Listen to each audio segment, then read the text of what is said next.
ጠቅላይ ሚኒስትር መለስ ዜናዊ በጣም ሚስአንደርስቱድ ተደርጓል። በኢትዮጵያ ጉዳይ በአገልግሎት ጉዳይ ታምሜ ልሞት ነበር። ብዙ ስለምጸልይ ቀውሳለሁ። በእኛ ብርስቴን ብለን አንጸልይ። የአሰብ ክርስቲያን ማለት የጨከነ ክርስቲያን ጎደለኝና ሙላልኝ አይነት ህይወት ነው የሚኖረው ሰው። ሐዋርያው ዘውዴ ገብረስላሴ በኢትዮጵያ ቤተክርስቲያን ውስጥ በተለየ እንቅስቃሴ ውስጥ ይታወቃል። ብዙ የምታገኘው ሰው አይደለም፣ ግን አንተ ብቻ ኢንተርቪው አድርገዋል። ታምሜ ልሞት ነበር አሉ በጥላቻ። ከዛ በኋላ አገልጋይ አይወገዝም ቆመ። በቃ ኤርትራ ቸርች ከፍትና አምልኮ ይቀጥላል። ወንድሞቻችን ኢየሱስን ያደንቁታል፣ ያከብሩታል፣ ይሰግዱለታል። አዎ ሚስአንደርስቱድ እንድንደረግ ወይም እንድናደርጋቸው አገልጋዮችን የሚያደርገው ሰይጣን። ወንጌል ያስተማሩ ሰዎች የሆነ ቀን ሊሳሳቱ ይችላል፣ ግን አንሰድባቸው። ባቸውን አፍስ አውጥተው እዚህ ቤተክርስቲያን ሰው አይነሳ ብለው ወረዱ አሉ። መጽሔት ጋዜጣ ሲነሳ ቀዳሚ የሚነሳው መጽናናት ይመስለኛል። ከዛ ፊትም የነበረ አይመስለኝም በክርስቲያን ሚዲያው መካከል። ኢየሱስ ክርስቶስን ተቀበልን። አባይነ መቼ ነው ይቅር የሚለናል? ኢህአዴግ ሲገባ ተነስተ ጋዜጣ ጻፍ ሲለኝ እምቢ አለ። እውነት የሆነ ነገር ተናግሬ ሪዋርዱ በቦክስ ይሆናል። አሁን ዛሬ አገልጋይ ይከበራል። እኔ ሳይ በጣም እደሰታለሁ። የምጠላው ሰው ካለ ፍቅር ነው ችግር። ያለ መንፈስ ቅዱስ ማንም ቤተክርስቲያንን መስራት አይችልም። የወንጌላውያን ክርስቲያናት ህብረት አለ። ሌሎቹ እንደ ስህተት የሚቆጠሩበት አይነት ወቅትም ነበር የነበረው እና እዛ መካከል አንተ ነፃ ገለልተኛ ሆነህ ነበር። እኔ እዚህ ነበር የምገደለው። ከኢየሱስ ውጪ የማታወራ ከሆነ በምን ይጣሉ? ቢሳሳቱም ታርመው ይመለሳሉ። አገልጋይ ባርኮ እነሱ ባረኩ፣ ትውልዱን ባረኩ። ይነሳ አገልጋዮች ይነሱ አሉ። ፓስተር ጻድቁን ወዳለ ፓስተር መርዕን ወዳለ የተጣሉት ወንድሞቼ ናቸው። የሙሉ ወንጌል ልጅና የጉራጌ ልጅ ተፍጨርጭሮ ያድጋል እየተባለ ይቀለዳል። የሚጸልይ ሰው ሀገሩን ይገዛል። በእግዚአብሔር ዕውቀት መኖርና በራሱ ዕውቀት መኖር ይለያያል። ኢየሱስ በቃ ራሱ ህይወትህ ነው። የምትፈራው ብትሞትም አትፈራ። መጽሐፉን ስገልጠው ኢየሱስ ይላል። ስገልጠው ኢየሱስ ይላል። ከዘፍጥረት ጀምሬ ዝራእይ ደረሰ። መንፈስ ቅዱስ በመጀመሪያ ለአንተ በግል ይነግራል። በሁለተኛ ምስክር ጠርቶ ይነግራል። ሰው ሲያስቸግርህ አትቃወመው፣ ክፉ አትናገርበት። እኔን ያገኘህ ያገኘህ በለው። ሰላም ጤና ይስጥልን የፕሮግራማችን ተከታታዮች፣ ዘወትር በየሳምንቱ አርብ ምሽት በኢትዮጵያ ሰዓት አቆጣጠር ምሽቱ 2 ሰዓት ላይ በኤክሌሲያ ሚዲያ ገጽ ብቻ የምትከታተሉት ኪያሾ ፕሮግራማችን ጀምሯል። ያለፉ ተከታታይ ፕሮግራሞቻችንን ተከታትላችሁ ስክሪን ላይ ባለው አድራሻ በኮሜንት መስጫው በቴሌግራም ቻናላችን ሐሳባችሁን፣ ምክራችሁን ስላካፈላችሁን እጅግ አድርጌ አመሰግናለሁ። የዛሬንም ቆይታችንን እንደዚሁ ተከታትላችሁ ሐሳባችሁን፣ ምክራችሁን እንድታሳዩን አደራ ማለት ፈልጋለሁ። በተለይ ዘወትር እንደምታደርጉት ስለ ጌታ ስለ ኢየሱስ ክርስቶስ በኮሜንት መስጫው ላይ እየጻፋችሁ ጥቅስ ሊሆን ይችላል፣ ኢየሱስ ጌታ ነው ማለት ይቻላል፣ ኢየሱስ ይመጣል ማለት ይቻላል፣ እየጻፋችሁ እንድትከታተሉን አደራ ማለት ፈልጋለሁ። ዛሬ እንግዳ አድርጌ የጋበዝኩላችሁ በተለይ በኢትዮጵያ ቤተክርስቲያን የሚዲያ አገልግሎት ሲጠቀስ ፈርቀዳጅ ከሆኑ ሰዎች መካከል በተለይ በመጽሔት በጋዜጣ ክርስቲያናዊ ጽሑፎች ሲወጡ የመጀመሪያዎቹ ከነበሩት ቀዳሚ ሰው መካከል አንዱን ጋብዤላችኋለሁ። በመጽናናት መጽሔት በመጽናናት ጋዜጣ ታውቁታላችሁ። ወንድማችን አገልጋይ አባይነህ ረታ ዛሬ ከኔ ጋር አለ። ስለ ሕይወቱ ስለ አገልግሎቱ በርካታ ሐሳቦች ያነሳን ከኔ ጋር ቆይታ እናደርጋለን። እንደምትባረኩ እንደምትጠቀሙበት ተስፋ አደርጋለሁ። አብራችሁን ቆዩ።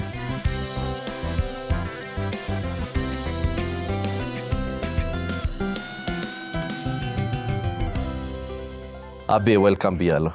እግዚአብሔር ይባርክ። በጣም ደስ ብሎኛል ዛሬ ስላገኘው። ድንገት እልፍ ባልክበት ነው ያስኩህ። በግል ጉዳይ ነው የመጣኸው፣ አስቸኳይ ጉዳይ ነው፣ አጭር ቀን ነው የምትቆየው እና በዛ መካከል ይህንን የመሰለ ጊዜ ትንሽ ወደኋላ እንድንጫወት እድል ስለሰጠኸኝ እጅግ አድርጌ አመሰግናለሁ። በፊት አባይነህን በርቀት ነው የምናውቀው፣ ያው ቤተሰባዊ ግንኙነት ነው አለ፣ በኋላ የምንመጣበት ግን በጣም ይሄ በተለይ መጽሔት ላይ የነበረህ ነገር አለ እና ደግሞ አንዳንደኛ መዝሙር ቤት እያለን አካባቢ ይመስለኛል ስትመጣ ምናምንም እንዲህ በርቀት የምንፈራው የምናከብረው አይነት ሰው ነበር አባይነህ። ዛሬ እንዲህ ስለተገናኘን ራሱ ደስ ይለኛል። በጣም ትልቅ እድል ነው አንተን ኢንተርቪው ማድረግ በራሱ። ያው ሚዲያ ታውቃለህ መደበቅ አያውቅምና ከምናነሳቸውን ጉዳዮች ጋር ከመግባቴ በፊት ሰሞኑን የገጠመህን ጨዋታ እናንሳበት፣ ምክንያቱም ለብዙዎች ትምህርት ይሆናል ብዬ አስባለሁ። አንድ ሆቴል ገና እንደመጣህ ገብተህ አደርክና በጠዋት አባረሩ። አዎ እኔ የተማገር አክቹአሊ ከድንገት ተነስቼ ስለመጣሁ እኔና ባለቤቴ ጉዞውን በተመለከተ ጸለይ። እግዚአብሔር አንዳንድ ነገር ነግሮኛል። እኔ ምንም ከመንፈስ ዓለም የእግዚአብሔር መንፈስ ካልመራኝ አልመጣም። ስለዚህ ድሮም መወደው አንድ ቤት ነበር። እዛ ደውዬ ድንገት እንደመጣ ነገርያቸው አልጋ ያዙልኝ እና ሌሊት 2 ሰዓት በኢትዮጵያ 8 ሰዓት ሲሆን መንፈስ ቅዱስ ቀሰቀሰኝ። አንደኛ እንቅልፌ ተዛብቷል፣ ሁለተኛ ገና ሌሊት ነው። ጋኮ ለሌሊት ነው እኮ ብዬ መንፈስ ቅዱስ እና ተነስተ ጸልይ አለኝ። አልኩኝ። ቦታው ያረፍኩበት ቦታ ለምን እንደተሰጠኝ አላቅም። በጣም ከፍ ያለ ቦታ ነው። አጠገቡ ምንም ሩም የለም። ብቻውን ያለ እንትን ነው ክፍል ነው። እና እሱንም ሳስበው በጣም ደስ አለኝ። ስለዚህ ትንሽ ባልከኒ ነገር አለች፣ ወንበር ሱምቤ እዛ ጋር ወጥቼ መጸለይ ጀመርኩ። እየጸለይኩ ያለ አይኔን ስጨፍን ከሰማይ እስከ ታች ድረስ ጨለማ ተዘርግቷል። ከዛ አሁንም እንደዚህ ስል አሁንም አለ፣ አሁንም ዞር ስል አሁንም አለ። ከዛ እና መጸለይ ከለከለኝ እና ምንም መጸለይ አልቻልኩም። በቃ ተዘግቷል። ከዛ ምን ችግር አለ አልኩና ለዚህ ነው የተጠራሁት ማለት ነው አልኩና በቃ ረጅም ሰዓት በኢየሱስ ስም እያልኩ በጣም መቃወም ጀመርኩ። እና አንዳንድ ጊዜ እንዴት ስዌት እስከምታረግ እስከሚያልብ ደርስና ስቃወም በኋላ አንድ ኃይል መጥቶ ያንን ጨለማ ሲበትነው ብርሃን ሆነ። ከዛ የእግዚአብሔር መንፈስ በኃይል ወረደብኝ፣ እንባዬ ፈሰሰ፣ ሪጆይስ አደረግኩ። ግራም ገባኝ። ምንድን ነው አልኩ። ምንድን ነው የተፈጠረው? ምንድን ነው ይሄ ጨለማም ምንድን ነው? ማይ ፈርስት ኤክስፒሪየንስ ነው። ግራ ገባኝ። በኋላ መንፈስ ቅዱስ ምንድን ነው አልኩት። ሆቴል ውስጥ የሚጠነቁሉ አሉ አለኝ። ስራቸው መጠንቆል ነው እና የከተማውን ቢዝነስ የከተማውን ኢኮኖሚ ነው የሚሟርቱት እና ይሄ እንትን ያደርጉታል እና ሰው እንዲበሳጭ እንዲማረር በቃ ስራቸው መጠንቆል ነው እና ተከፍሏቸው ነው። ከዛ ደነገጥኩም እና ያስወጣሃል አለኝ። ከዚህ ያስወጣሃል። ከዛ ምንም አላልኩም። በቃ መስግኜ ስራው ተሰርቷል። ስለዚህ መውጣቴ ትክክል ነው። ከዛ ጠዋት እንዳልኩት ለሄቱን ለቀውጣልናል። ከዛ ምን አረኩኝ አልኳቸው። አልተመቸህንም፣ ረበሽከን አሉ። ረበሽከን የሚለው በጣም አሳሳቢ ስለሆነ ነው። ምክንያቱም ሌሊት ተነስተህ ስትጸልይ አካባቢህ ላይ ሌላ ክፍል የለም፣ ድምፅህ የሚረብሸው ሰው የለም። እንዲህ በአካላዊ ግንኙነት ውስጥ ሊረበሽ የሚችል ሰው የለም። የነበርክበት ክፍል ስትነግረኝ ምንም ነገር የለም። የገረመኝም እሱ ነው። ከዚህ በኋላ ሊረበሽ የሚችለው አጋንንቱ ብቻ ነው እና ይሄ ጠንቋዩ ደጋሚው ተረበሸ። ስለዚህ እንትኑ ይሄን የዘረጋውን ጨለማ ፈረሰበት። ምክንያቱም ዲስኮኔክትድ ሆነ። ከዚህ በአየር ላይ ከሚሰራው አለቃ መንፈስ ጋር ነው ኮኔክትድ የሚያደርጉት እነዚህ ታች ያሉት አጋንንቶች። ደጋሚዎቹም ጠንቋዮቹም እዛ ላይ ነው የሚመሰረቱት። ስለዚህ ይህንን ኮኔክሽን ምክንያቱም ስልጣኑ የተሰጠው ለእኛ ነው እና ከጸለይክ ታየዋለህ። ካልጸለይክ እነሱ ይህንን እየጠነቆለ ኢኮኖሚውን፣ ቢዝነሱን፣ ሰውን እርስ በርስ ያጋጫሉ። እናንተ መዋደድ ሲገባን እንዳንዋደድ ያደርጋሉ፣ ያተራምሱታል። ግን ይህንን የሚሰራው እነዚህ ሰዎች ተከፍሏቸው በደንብ አውቀውም ነው ይህን የሚያደርጉት። ስለዚህ እኔ እንግዳ ሰው ነኝ። የራሴ እንትን ነው የመጣሁት። ልክ አሁን ገና ስነሳ ጌታ ለስራ ነው የምትሄደው አለኝ። እሺ አልኩ። አሁን ስራ ሲባል እኔ አልገባኝ። ከዛ በኋላ አልቀውም የሚቀጥለው ሌላ ሆቴል ልኩ እና እዛ አረፍኩ። አሁን ገብቶኛል። ገና ከዘበኛው ጀምሮ ይሄ እኮ ይጠነቁላል፣ ይሄ ጠንቋይ ነው እንዴ አልኩ። እና እነዚህ ሰዎች ተከፍሏቸው ነው። በነገራችን ተከፍሏቸው ነው የሚከፍሏቸው። ጌቶቻቸው አሏቸው፣ ለነሱ ነው የሚጠነቁሉት። እና ምን እየሆነ ነው አልኩ። እኔ ከተማው ላይ በቃ ስራቸው ይሄ ነው። ይሄንን ያነሳውልህ ያለ ምክንያት አለማብዬ ስትነግረኝ በቀደም ወደ ሆቴል ስትቀይር ምናምን ይህን ስትነግረኝ እንደ ክርስቲያን መንቃት ያለብን ጉዳይ የለም ብለህ ታስባለህ? የተገናኘንባቸው ጉዳዮች ቢኖሩም ግን ይሄ ራሱ አንድ ዋና ጉዳይ ይመስለኛል። አንድ ትልቅ ሆቴል ስመጠሩ ቦታዎች ናቸው አንተ ያረፍክባቸው የነበረውን ያውቃለሁ። ያው እዚህ መካከል ስም ስለማናነሳ ነው እና ከሚታወቁ ቦታዎች ላይ እየመጡ ትልልቅ ሆቴል ተከራይተው እንደዚህ እያደረጉ ከሆነ አንተ በመንፈስ ዲዘርን ያደረከው ደግሞ በደንብ መተውም ፌስ እስኪያደርጉ እንዲህ እስክትባረር የደረስክበት ነገር ነውና ሌሎቻችን ምን እንማራለን? መንቃት በዚህ ዙሪያ ላይ የለብንም? በጸሎት ሁኔታ አንጻር ክርስቲያኑ ምን መንቃት አለበት ትላለህ? ባለፈው 4ኛው ቀን ነው ሆዴን ይዤ አመመኝ።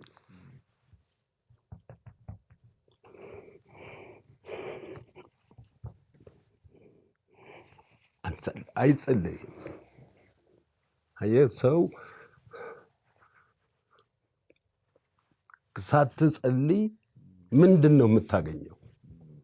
ምንድን ነው? ሰይጣንን እኛ ረግጠን እባብና ጊንጡን ረግጠን ገብተዋል መኖር የሚገባን ሰዎች ጎደለኝና ሙላልኝ አይነት ህይወት ነው የሚኖረው ሰው። ወይም ደግሞ አድርግልኝ በቃ እግዚአብሔር እንዲያደርግለት ብቻ ነው የሚፈልገው። እኛ ጌታን ስንቀበል ሰው ሌላ ነገር አያውቅም፣ ጸሎት ብቻ ነው የሚያውቀው። እንደውም በር ዘግተው ያለቅሳሉ ብቻ ነበር የሚባለው። ያ ነበር ያን ጊዜ ስምህ። በቃ መጸለይ ነው መጸለይ ነው መጸለይ ነው። ሰይጣን የሰውን ትጥቅ ያስፈታው ጸሎትን በማስቆም ነው። እና ጸሎት እያንዳንዱ ክርስቲያን፣ ምክንያቱም you have the right፣ አንተ ነህ ስልጣኑ ያለ፣ ሰይጣን አይደለም ስልጣኑ ያለው። ሰይጣን እኮ የተሸነፈ ነው፣ የተረገጠ ነው። ለእኛ ነው የተሰጠው። ልጆች ናቸው አየህ ይህንን የሚሰሩት። ግን ትጥቃችንን አስፈታው ይመስለኛል። እዚህ ከተማ የሚጸልዩ ሰዎች የሉም ማለት አይደለም።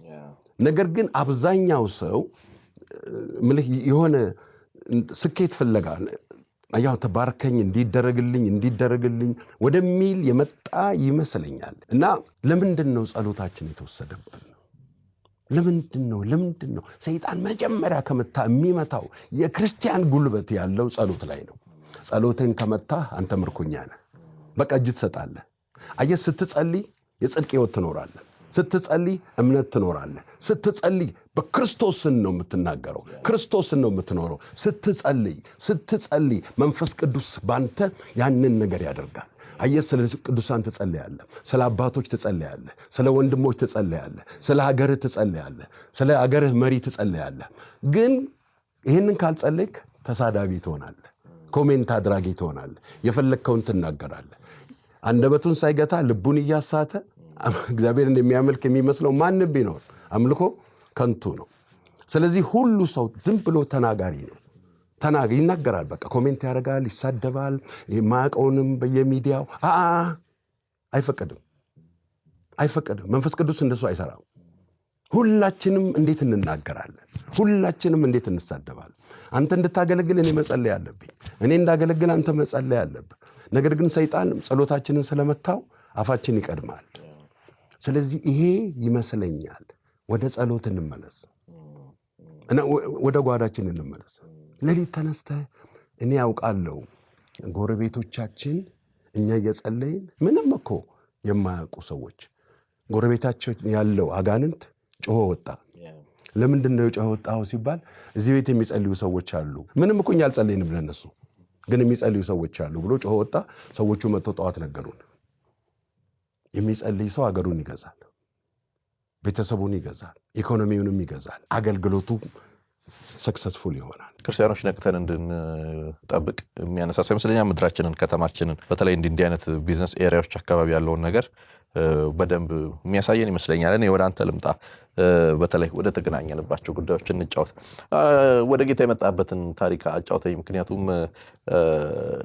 ያደግክበትን ቤተሰብ አውቃለሁ ታሪክ እና ወደ ጌታ እንዴት እንደመጣ እስቲ አጫውተኝ። የአምስተኛ ክፍል ተማሪ ያለን ነው ፓስተር ታምራት ኃይሌ ሰብስቦ ወደ ብርሃን ወንጌል ቤተክርስቲያን ወሰደን እና እኔ ምንም ማውቀው ነገር የለም። ከዛ ሰብስበው ምንም አልነገሩንም። አንድ በላይነህ የሚባል ሰው አስታውሰዋለሁ፣ ጌታን ተቀበለዋል። ከዛ እኛ ዝም ብለን እያየነው እሱ ጸለየ፣ አይን እንጨፍናል። ይሻል ፈርተነው ነው የአምስተኛ ክፍል ተማሪ እና ጨፍን አይንን አለ። እንዲህ ሰው ይቆጣል ምናምን ብለን እኛ የቄራ ዱርዬዎች ነን፣ ልጩጬዎች ነን፣ ተራቢዎችም ተደባዳቢዎችም ነን። ከዛ አይናችንን ጨፈን እሱ አለ የሚፈልገውን። ግን የዛን ቀን የሆነ ነገር እኔን ነካኝ። ከዛ ያ መነካት ነው ህይወቴን ከነዛ ጓደኞቼ አልተከተሉም። ከዛን ቀን ጀምሮ እኔ ከዛ እዚህ እሁዱን እንድንመጡ ሲባል ሄደን በየመሬት ነው የምንቀመጠው፣ መዝሙር ነው የምንሰማው፣ ሌላ ነገር አላውቅም። በቃ መዝሙር እንሰማለን፣ ደስ ይለኛል፣ ምን ይለኛል። ከዛ በኋላ ከቤት ያስወጡኝ። ምክንያቱም ቤታችን የነበረውን እንትን እምቢ እያልኩ መጣሁ። ስርዓት፣ ሃይማኖታዊ ስርዓት ነበር። እምቢ አልኩት። ግን እኔ አውቄ ገብቶኝ ምናምን አይደለም። በቃ ውስጤ የሆነ ነገር እዚህ ሲሄድ ደስ ይለኛል። ለምን ደስ እንደሚለኝ ምን እንደተፈጠረ አላውቅም። ከዛ እግዚአብሔር ሲረዳን አንድ ሰው ወደ አሰብ ይዞን ሄደ፣ እኔና ታላቅ ወንድሜ እና ተከትዬ ሄድኩኝ።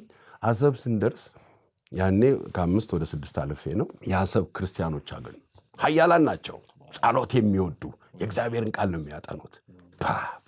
እና የአሰብ ክርስቲያን ማለት የጨከነ ክርስቲያን ነው። ምክንያቱም ነገ ትገደላለህ፣ ትታሰራለህ። እና ከስራ ትባረራለህ፣ ምንህን ህይወት ልታጣ ትችላለህ። ግን ኢየሱስን ምንም ቢሆን በቃ ይነግሩሃል። እኛን እያስተማሩ ነገር ሊታሰሩ ይችላሉ። እኛን እያስተማሩ ምንም ነገር አያወሩም። ኢየሱስ ነው፣ ስብከት ኢየሱስ ነው፣ ኑሮ ኢየሱስ። ዘረኝነት አይታወቅ። ከአሰብ የሄደ አፋሩ፣ ኤርትራዊው፣ ትግሬው፣ ከደሴ የሄደ ሁሉም ነው። በቃ ኢየሱስ ነው እና ምን እንደሆነ አታውቅም። እኔ እዛ ጠቀመኝ እሱ። እግዚአብሔርን ቃል ያስተምራሉ፣ የተለያየ መረዳት ያላቸው አሳደጉን። ስለዚህ እኔ ከዛ ከ4 ዓመት በኋላ ስመለስ 9ኛ ክፍል ሆኜ ነው የተመለስኩት። በቃ በእግዚአብሔር ቃል ተመልሼ መጣሁ። በእግዚአብሔር ምክንያት ነው የሄድከው ማለት ይቻላል? ኖ አይ እግዚአብሔር ነው የሸሸገኝ። ግን ምክንያቱም እኔ ከቤቴ ስለወጣሁኝ ምን እንደሚፈጠር አላቅም። ግን እግዚአብሔር ስለፈለገ ይህንን መንገድ አዘጋጀልኝ እንጂ እኔ ፕላንም አላቅማ እኔ። ግን እግዚአብሔር ፈቅዶ እዛ ወሰደኝ። በቃል አደክ ማለት ነው? አዎ፣ የሚገርሙ ወንድሞች ናቸው። ምን አይነት ወንድሞች! በቃ ፍቅር ነው፣ የእግዚአብሔር ቃል ነው። በቃ አንተ ተቸገርክ፣ ሁሉም ሰው ነው ላንተ የሚሆነው። አንድ ሰው የራሱ ክርስትና የለውም። ያንተ ክርስትና የኔም ክርስትና ነው። ያንተ ቤተሰብ የኔም ቤተሰብ ነው። ያንተ ገንዘብ የኔም ገንዘብ ነው። አሁን ላይ አንጻራዊ በነፃነት ውስጥ ነው የምንኖረው። በመንግስት በኩል ችግር የለብንም፣ በራሳችን በኩል ካልሆነ ወይም ደግሞ ከሌሎች ሰዎች ጋር ካልሆነ። በወቅቱ ግን መንግስቱ ራሱ ጫና ስለሚያደርግብ፣ ጨለማውም ደግሞ ገና ክርስትናውም እድገቱ ያን ያህል ስላልነበረ ያ ምናልባት የፈጠረው ሊሆን ይችላል። ከውጭ ያለው ተግዳሮት ፍቅሩን በጣም እንዲያየ ያደረገው። ለመጀመሪያ ጊዜ ተስፋዬ ጋቢሶን ያየሁት እንደው ከዛ ልነሳ ብዬ ነው። ከእስር ተፈቶ እኔ ከአሰብ መጥቼ ነው መካኒሳ መካነ ኢየሱስ ጋብዘውት ሊዘምር። እኔ በጣም ነው ጌታን የምወደውና ተስፋ ሳላስበው ተስፋ ያጠገኝ መጥቶ ተቀመጠ። ከዛ የሆነ መልአክ መጥቶ የተቀመጠው ሊወስድ ከዛ ጨበጥኩትና እወድሃለሁ ብዬ ይቺ መዝሙር ዘምር አልኩት።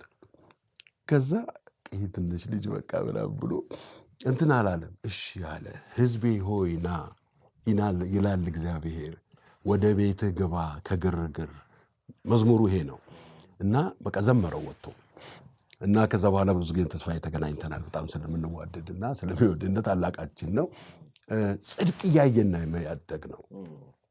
ገንዘብ አይደለም አየህ የሚያጸልይህ፣ መኖር አይደለም የሚያጸልይህ፣ ይሄና ይሄ አገኛለሁ ብለህ አይደለም የምጸልየው። ክርስቶስ ተገልጦልህ ነው። አየህ ህይወት ገብቶህ ነው። ይሄና ያ ተጨማሪ ነው። ተጨማሪ ስለሆነ ነው። ነበሩ እኮ ሰዎች ይመጡና ኢኮኖሚካሊ ችግር ሲያዩ አይ እኛ ምናምን ይላሉ። እንደሱ አይደለም እኛ በቃ እና እንደዚህ አይነት ነገር የለም። ያ ፈተናው እንዳለ ነው። ረሃቡ፣ ችግሩ፣ ጦርነቱ ግን ደግሞ ጻድቅ ነው። ክርስቶስን ነው የምትመስለው። እዚች ላይ አንድ ቢቂላ የሚባል ቀበሌ 52 አካባቢ የነበረ እዚህ ቄራ ጋር አንድ ወንድም ነበረ። እኔ ከአሰብ መጥቼ እሱ ጋር እንጸልይ ነበር። እሱ ለብዙዎች አገልጋዮች እግዚአብሔር የተጠቀመበት ሰው ነው እና እሱ ተነስቶ ወደ ባሌ ሄደ እና ቤቱን ጠብቁልኝ አለ። ከዛ ቤቱን ከአንድ ወንድም ጋር እየጠበቅን ምግብ አዘጋጅተውልናል። አለቀ ምግቡ። 2ኛው ቀን ላይ ምግቡ አለቀ። ከዛ 3ኛው ቀን ላይ በቃ ተራብን። ከዛ ና እንውጣ አልኩት። ወዴት አለኝ። እዛ ወንድማማች ቤተክርስቲያን አለ እኛ ካለንበት ቦታ እና እዛ ጋር ሄደን እንቁም አልኩት። ምን እናደርጋለን አለ። እግዚአብሔር አሁን ሰው ይሰጠናል። እዛ ቤት ውስጥ የተቀመጠው ሌባ አጋንንት እሱን እናባረርና እኛ ምሳ እንበላለን አልኩት። አንተ ያማል ቆይታ ያለ እንሂድ አልኩት። ከዛ እሱ እሺ ብሎ ተከትሎኝ መጣ። ልክ ወንድማማች ጋር ስንደርስ ቆመን ዞሮ ብለን ሰው ስናይ አንድ ሴት መጣች። እናንተ አቤት ሰው ታሞብኝ ነው እና የሚጸልዩ ሰዎች ታውቃላችኋል? ከዛ እኔ ቀደም ብዬ እኛ እንጸልያለን አልኩ። ማ እናንተ አለች። አዎ ባካችሁ አትፎግሩ፣ እኔ እኮ ትልቅ ሰው ለጸሎት የሚመረጥ ሰው ወደ ነግሬያቸዋለሁ፣ አትቀልዱ፣ እውነት ነው አለች። አይ ግድ የለሽም እኛ እንጸልያለን አልኳት። ይሄ ጓደኛዬ ኧረ ተው አንተ እዚህ ኖ እኛ ነው የምንጸልየው አልኩት። አልነገርኩህም አልኩት። እዛ ቤት ምግብ አለ አልኩት እና እዛ ቤት ያለው እናስወጣና እኛ እንበላለን አልኩት። ከዛ ልጁ ያው ስለሚወደኝ እሺ ይላል። ከዛ እንሂድ አልኳት። እርግጠኞች ናችሁ ትጸልያላችሁ? አዎ። ከዛ ሄድን። መንገድ ላይ ዞር በላ ስማ ሰውየው ኮሎኔል ናቸው፣ ሽጉጥ አላቸው አለች። ከዛ እሱ ሽጉጥ ካላቸው መለሳለሁ አለ። ከዛ ሽጉጥ አይደለም መድፍም ይኖራቸው እንሄድ አልኩት እና ሄድን። ስንደርስ ቤቱ ፍሬንች ዶር ነው፣ በግንብ የታጠረ ነው፣ ትልቅ ሰው ነው። ያኔ ኮሎኔል ቤት በጣም ቀላል አይደለም። ከዛ በኋላ ገባን። ስንገባ እሳቸው ሰውየው አዩን፣ ሽጉጥ ይዘው ውጭ ቆመዋል እንደዚህ እና አጋንንት ቤት ውስጥ የነበረው አጋንንት ሰዎቹን ሁሉ አስወጥቶ እነሱ ውጭ ቆመዋል። አሁን ያንን አጋንንት የሚያረጋጋ ሰው ነው የሚፈልጉት። ከዛ በኋላ ያው ግቡ አሉን ኮሎኔሉ። ከዛ እንደዚህ ሳይ አንዲት ፀጉሯን ያንጨባረረች ሴት ሶፋ ላይ እግሯን ዘርግታ ዘነዘና ይዛ ቁጭ ብላለች። ከዛ በኋላ እኔ ደግሞ እንደዚህ አይነት ነገር አልፈራም። የመጣሁበት ባክግራውንድ እንደዛ ስለሆነ እኔ እንደዚህ አይነት ነገር ፍርሃት የለኝም። ከዛ በኋላ ስማ አልኩት፣ አዎ እንግባ አልኩት። ቅደም አንተ አይደል የመጣኸው? ከዛ ልጅነት ደስ ይላል እና ቀደምኩና ከዛ በሩን ከፍቼ በኢየሱስም ዘነዘናን ቁጭ አድርገው አልኩት። ከዛ በኋላ እንዲህ አየችኝና ዘነዘናን ቁጭ አደረገች። ከዛ በኋላ ሂጄ ዘነዘናውን አነሳው። ከዛ ወደ አይምሮ አመልሳት። አሁን ሌላ ነገር አታብዛ እባክህ፣ ቶሎ ውጣና እኛ ፉድ እንበላለን አልኩት። እሱ ይስቃል። እሱ መልሳት ወደ አይምሮ በኢየሱስ ስም አልኩ። ወደ አይምሮ አመልሳት። ከዛ ልጅቷ ስትመለስ ደነገጠች። ምን ሆኜ ነው? ምን ተፈጥሮ ነው? ሁልጊዜ ይነሳብኛል። እዚህ ተነሳብኝ እንዴ አለችኝ። አልተነሳብሽም እባክሽ፣ እኛ ለስራ ነው የመጣ ነው አልኳት። ከዛ በኋላ እሺ አይዞሽ አልኳት። አትፍሪ፣ ግቡ አልናቸው። ሽጉጥ ያዙ። እንግባ አሉ። ግቡ አልናቸው። ቁጭ አሉ። እግዚአብሔር ቃል ትናገራ ወይ ስልናገር አልኩት። ትንሽ ቃል ስለ ኢየሱስ አወራ። አጋንንቱን አስወጣ ነው። ከዛ በትሪ ሙሉ ምግብ ቀረበልን። ለ3 ቀን ያጣነውን ለ3 ቀን በላን። እና እውነት ነው የምትኖረው፣ ህይወትህ ነው። አዎ በቃ ምንም ይሄና ያትልም። ኢየሱስ በቃ ራሱ ህይወትህ ነው። እንጀራህ ነው፣ ዳቦህ ነው፣ መነሳትህ ነው፣ መቀመጥህ ነው። የምትፈራው ብትሞትም አትፈራም። ያ ትውልድ ነው። ከየት አገኘኸው ብትለኝ ከነዚህ ወንጌል ካስተማሩን አባቶች ነው።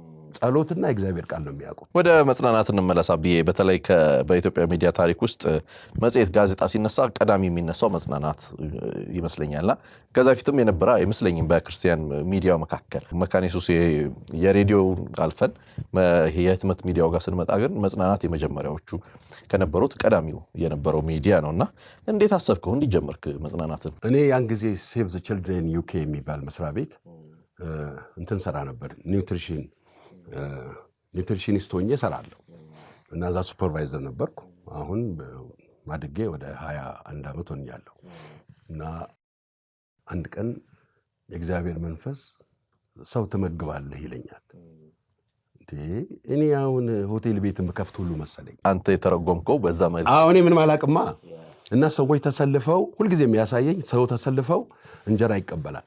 በጣም ብዙ ሰው በይሄ እንጀራ በዚህ በሳህን ይወስዳል እና እኔ ምግብ አከፋፍላለሁ እና ለጓደኞቼ እኔ ምግብ ቤት ከፍታለሁ እላቸዋለሁ። አሁን አንተ የንግድ ችሎታ የለህ ምን የለህ እንዴት ትከፍታለህ ይሉኛል። ቆይ እባክህ እኔ ከፍታለሁ፣ እሱን ሳልከፍት አልቀርም እላለሁ። እና ምንም ቀን ኦልሞስት ለ4 ዓመት ያለማቋረጥ በዛን ጊዜ ኢህአዴግ አልገባም። ይህን ነው የማየው እኔ። ከዛ በኋላ ኢህአዴግ ሲገባ ተነስተ ጋዜጣ ጻፍ ሲለኝ እምቢ አልኩ። አይ አልኩ፣ ጋዜጣ ምን የትችልበታለሁ? አንደኛ እውነትም አልችልም። ከዛ መንፈስ ቅዱስ እኔ ካንተ ጋር ሆናለሁ፣ የምትናገረውን የምትጽፈውን ሰጣለሁ። በእውነት ያንተ ወንድም ሄኖክ ከኔ ጋር ሰርቷል። እኔ ምንም እውቀት የለኝም። አሁን ብዙ ሰው የሆነ እንትን ይመስለዋል። ቁጭ ስል ነው ወረቀት ላይ መንፈስ ቅዱስ ነው የሚያወራው። እኔ ማውቀው ነገር የለም። የሆነ የቴዎሎጂ እንትኑን ምናምን አሳክቼ አላቅም፣ ምንም አላቅም።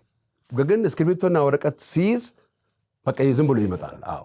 እና በዚህ ሁል ጊዜ ደስ ልክ ትንቢት ይናገር አንድ ሰው ከዛ በፊት ስለ ትንቢቱ አያውቅም። ትንቢቱን የሚያውቀው ልክ የዛ ሰዓት መናገር ሲጀምር ነው። ከዛ በፊት ማያውቅም፣ ከዛ በፊት ማያውቀው በቃ ያው ነው። እና እኔ ከጻፍኩት በኋላ ነው ማነበው፣ እኩል ነው ማነበው ከህዝቡ ጋር። እውቀቴ እንደዛ ነው ለኔ።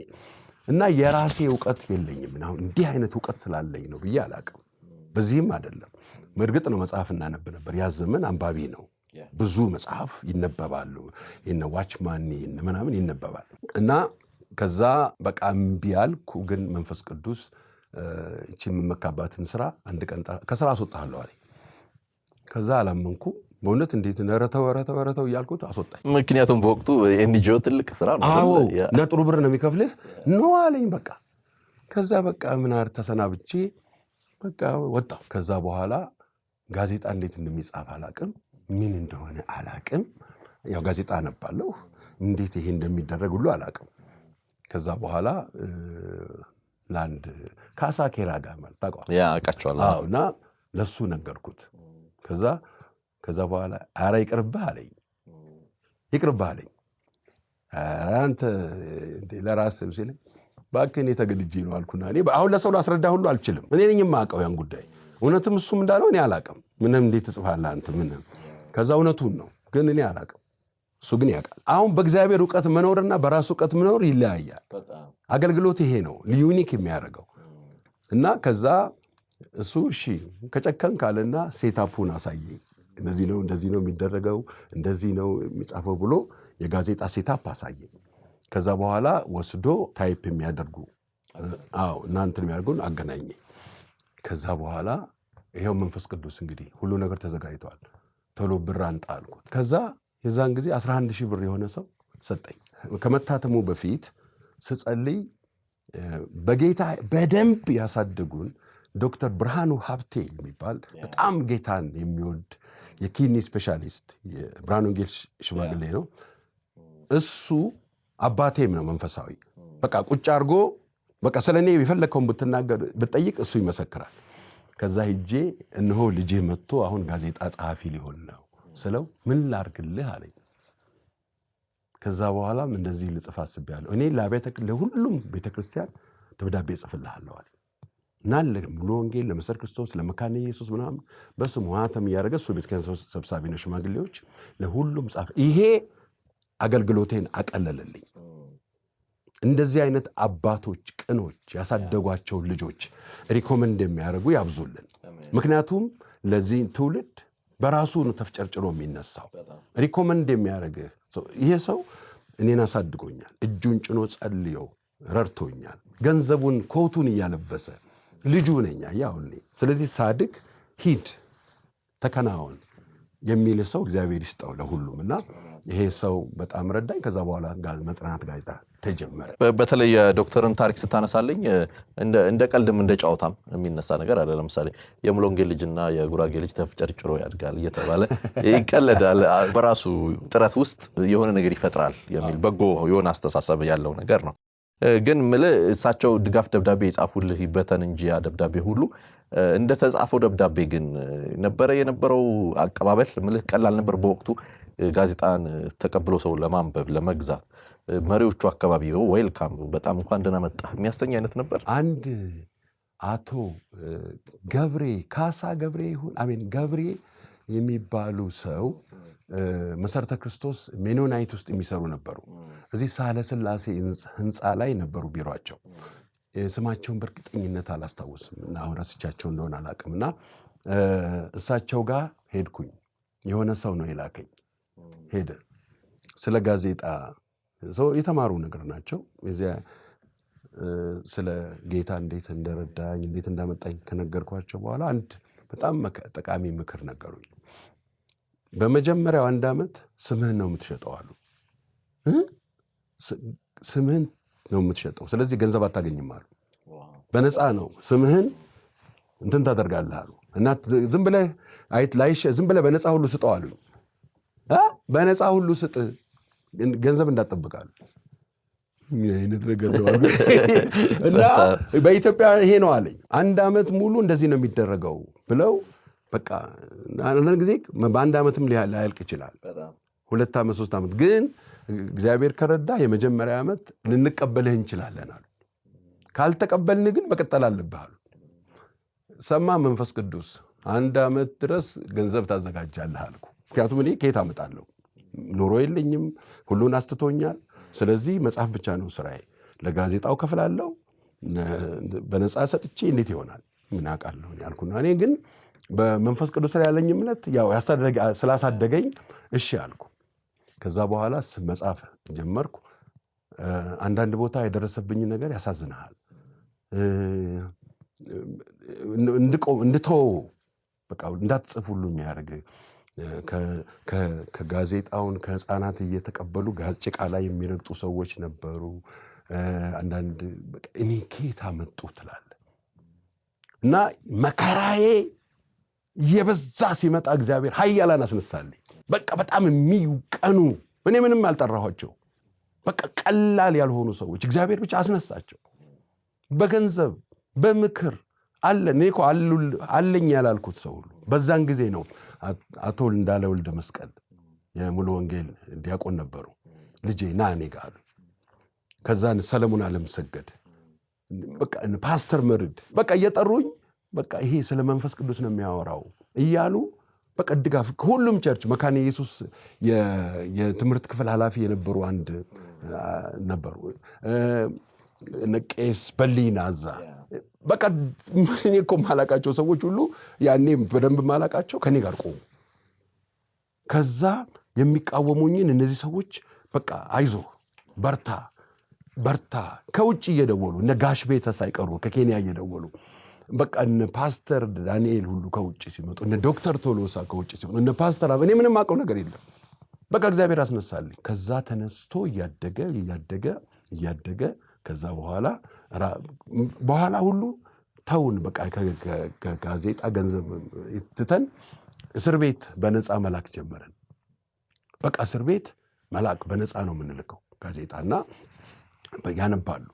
ጋዜጣ በነፃ ስንልክ ለካ ሁልጊዜ እኔ ሳላውቅ አብዮቱ ይድሮ ይውደም እንላል ነበር። አብዮቱ እንደዚህ ነው ምናምን እንላለን። አሁን ደግሞ አብዮቱ የሰራው ስራ አብዮቱ እንዲያርጎ እያልኩ ለካ ሳላውቅ እጽፋለሁ። ከዛ ጋዜጣው እስር ቤት ይሄዳል። እስር ቤት እነዚህ የደርግ መሪዎች የነበሩት ናቸው። እነሱ እዛ ነበሩ። ለነሱ በነፃ ነው የሚሰጣቸው። ይደርሳል። እኔ አስቤ አይደለም አሁን እዚህ የምለው። በኋላ አንድ በጣም የተወደዱ ሰው ስማቸው ማንሳት ላይ ገባ ይችላል።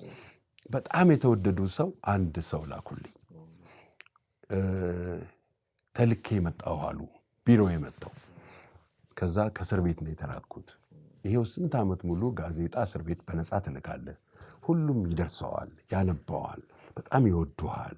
ግን አንድ ሰው ቅሬታ አላቸው። ከዛ ምን ብዬ ተናግሬ ይሆን ብዬ ነው። አሁን ኢየሱስ ክርስቶስን ተቀበልን፣ ኃጢአታችንን ሁሉ ይቅር አለ። አሁን እኛ ንጹህ ሰዎች ነን።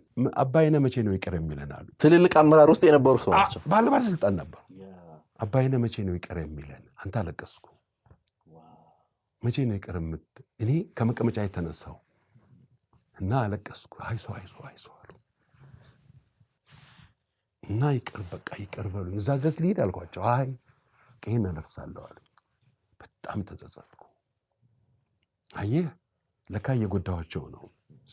ስለ አብዮቱ በተነሳ ቁጥር እነሱ ተጸጽተውበታል፣ ንስሐ ገብተዋል። ጭራሽ እንዲሁም በወንጌላም ነው ጌታንም ተቀብለዋል። ደግሞ ይህንን ይወዱኛል። አሁንም ገብተዋል። ቅሬታቸውን በቃ እኔ ተጸጸትኩ።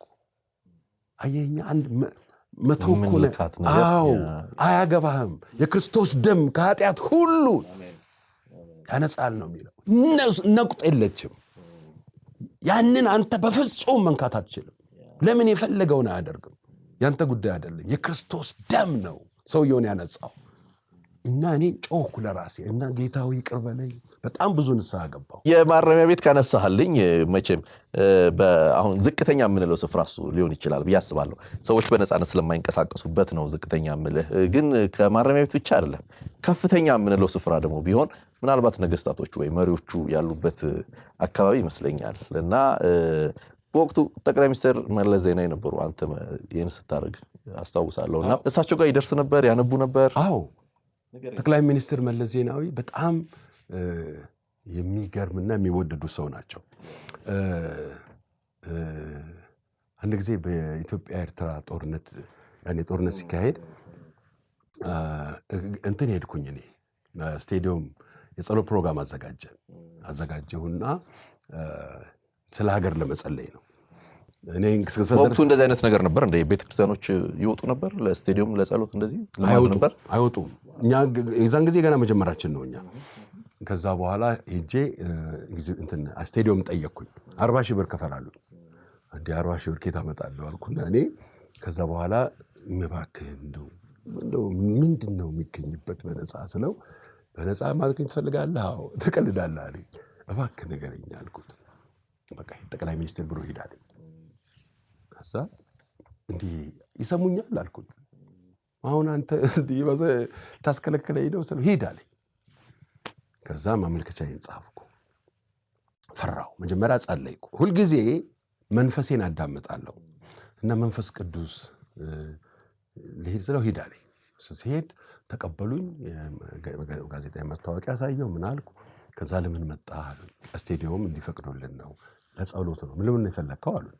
ልንጸልይ ነው፣ እኛ ክርስቲያኖች ለሀገራችን እንጸልያለን አልኳቸው። ከዛ በኋላ እሺ አሉኝና በቃ መልሱ ይነገርሃል አሉ። አየህ እነሱ እዚህ ጠቅላይ ሚኒስትር ቢሮ ኦፊስ የነበሩት ሰዎች በሙሉ ጫካ ያሉ ምን ይሉ ነበር? እኛ እንደኛ ማመን የተከለከሉ ቸርች አምልኮ ስፍራቸው የተዘጋባቸው የተሰደዱ ግን ደግሞ እውነተኞች ናቸው ብለው እኛ ከተማ ስንገባና ስልጣን ብናገኝ ለነሱ ቸርቻቸውን እንመልሳለን እና ማምለክ እንዲችሉ እናደርጋለን ይሉ ነበር።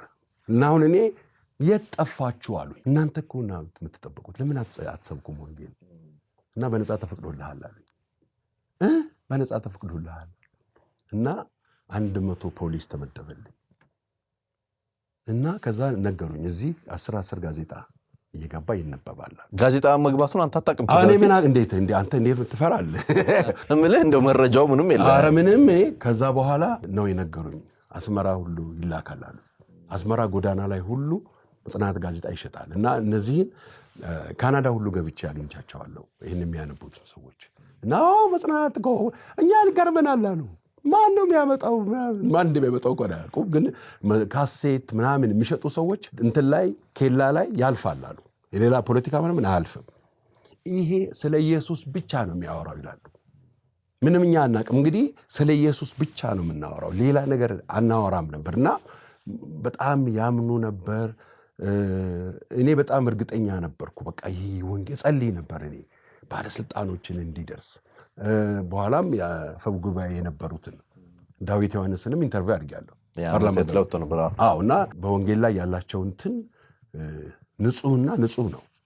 በቃ በወንጌል ይሰበክ የሚለው በጣም ብዙ ባለስልጣኖች ጌታን ተቀብለው ነበር በዛን ጊዜ እና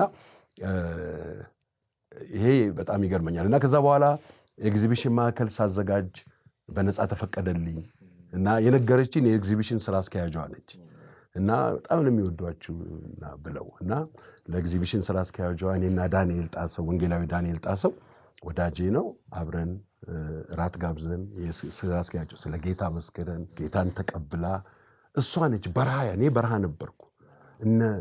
ጠቅላይ ሚኒስትር መለስ በቃ እነዚህን ማበረታታት አለብን ብለው ወንበር ሁሉ አመጣችልን ኤግዚቢሽን ማዕከል እና ጌታን ተቀብላ ነው እሷ ወደ ጌታ ሁሉ ሄደችው ወደ ዳስቴልና ይሄንን አስታውሳለሁ። አሁንም ያሉ ከፍተኛ አመራሮች ሚዲያዎችን እንደሚከታተሉ አውቃለሁ። አንዳንድ ጊዜ ከንግግራቸውም አንዳንድም የምናውቃቸው መረጃዎች አሉና ላነሳላ የፈለኩት ምንድነው አንዳንድ የምትሰራቸው ስራዎች ልክ አሁን ከመጽናናት ከተነሳን ማረሚያ ቤት እንግዲህ ታችኛው ማህበረሰብ ቅድም ብለን እንዳልነው ይደርሳል። ሳታውቀው ደግሞ ከፍተኛው አመራር ጋር የሚሄድበት እድል አለ። በሁለቱ መካከል ደግሞ ህዝቡ ጋር ደግሞ በነፃነት ይደርሳልና ምን ያህል ኃላፊነት አለብን? አንዳንድ ጊዜ እዚህ ጋር የምንሰራቸው ስራዎች፣ የምናቀርባቸው ነገሮች፣ የምናወራቸው ነገሮች ምን ያህል ኃላፊነት አለብን በመንጽፋቸው? አሁን አንተ ቀደም ስለ ኢየሱስ ያወራል ብለዋል መለስ ዜናዊ ብለሃል እሳቸው ስትጠቅስና በዚህ መታወቅ በጣም ደስ የሚል ነገር ይመስለኛል። ሌላ ነገር አይዘባረቅም። በቃ ስለ ኢየሱስ ነው፣ ስለዚህ አስመራም ድረስ ይሄድ እስከ ማለት ከደረሱ ምን ያህል ኃላፊነት አለብን? እሱ ላይ ሐሳብ እንድትሰጠን ነው። እኔ ሁልጊዜ አገልጋይ ስንሆን በመንፈስ ቅዱስ ነው መመራት ያለብን። በምንም ነገር መመራት የለብንም። ምንም ነገር መንፈስ ቅዱስ ወደ እውነት ሁሉ ነው የሚመራ።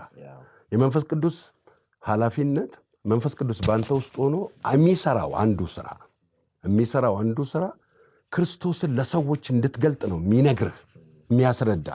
ከሱ ወጥተህ በራስህ መረዳት በራስህ ማስተዋል ከሄድክ ወይ ሰው አሁን እኔ ጠቅላይ ሚኒስትሩን ደስ ለማሰኘት ብዬ አይደለም ወይም ደግሞ እስር ቤት የታሰሩትንም ለመጉዳት ብዬ አይደለም። ስጸጸትም ልክ ስለሆነ ነው። እኔ ስለተሳሳትኩ ነው። እግዚአብሔር ሊመልሰኝ ስለፈለገ ነው። ልክ አሁን ሰዎች ሲናገሩ ቶሎ ንስሐ የገባሁት አዎ ልክ አይደለሁም አልኩ። እኔ ልክ አልሆንኩት፣ እናንተን ይቅር ብሏል ኢየሱስ አልኩ። ስለዚህ እዛም ስንሄድ እዛም ስናገለግል አንተ የእግዚአብሔር ብቻ ነህ፣ የማንም ዕቃ አይደለህም።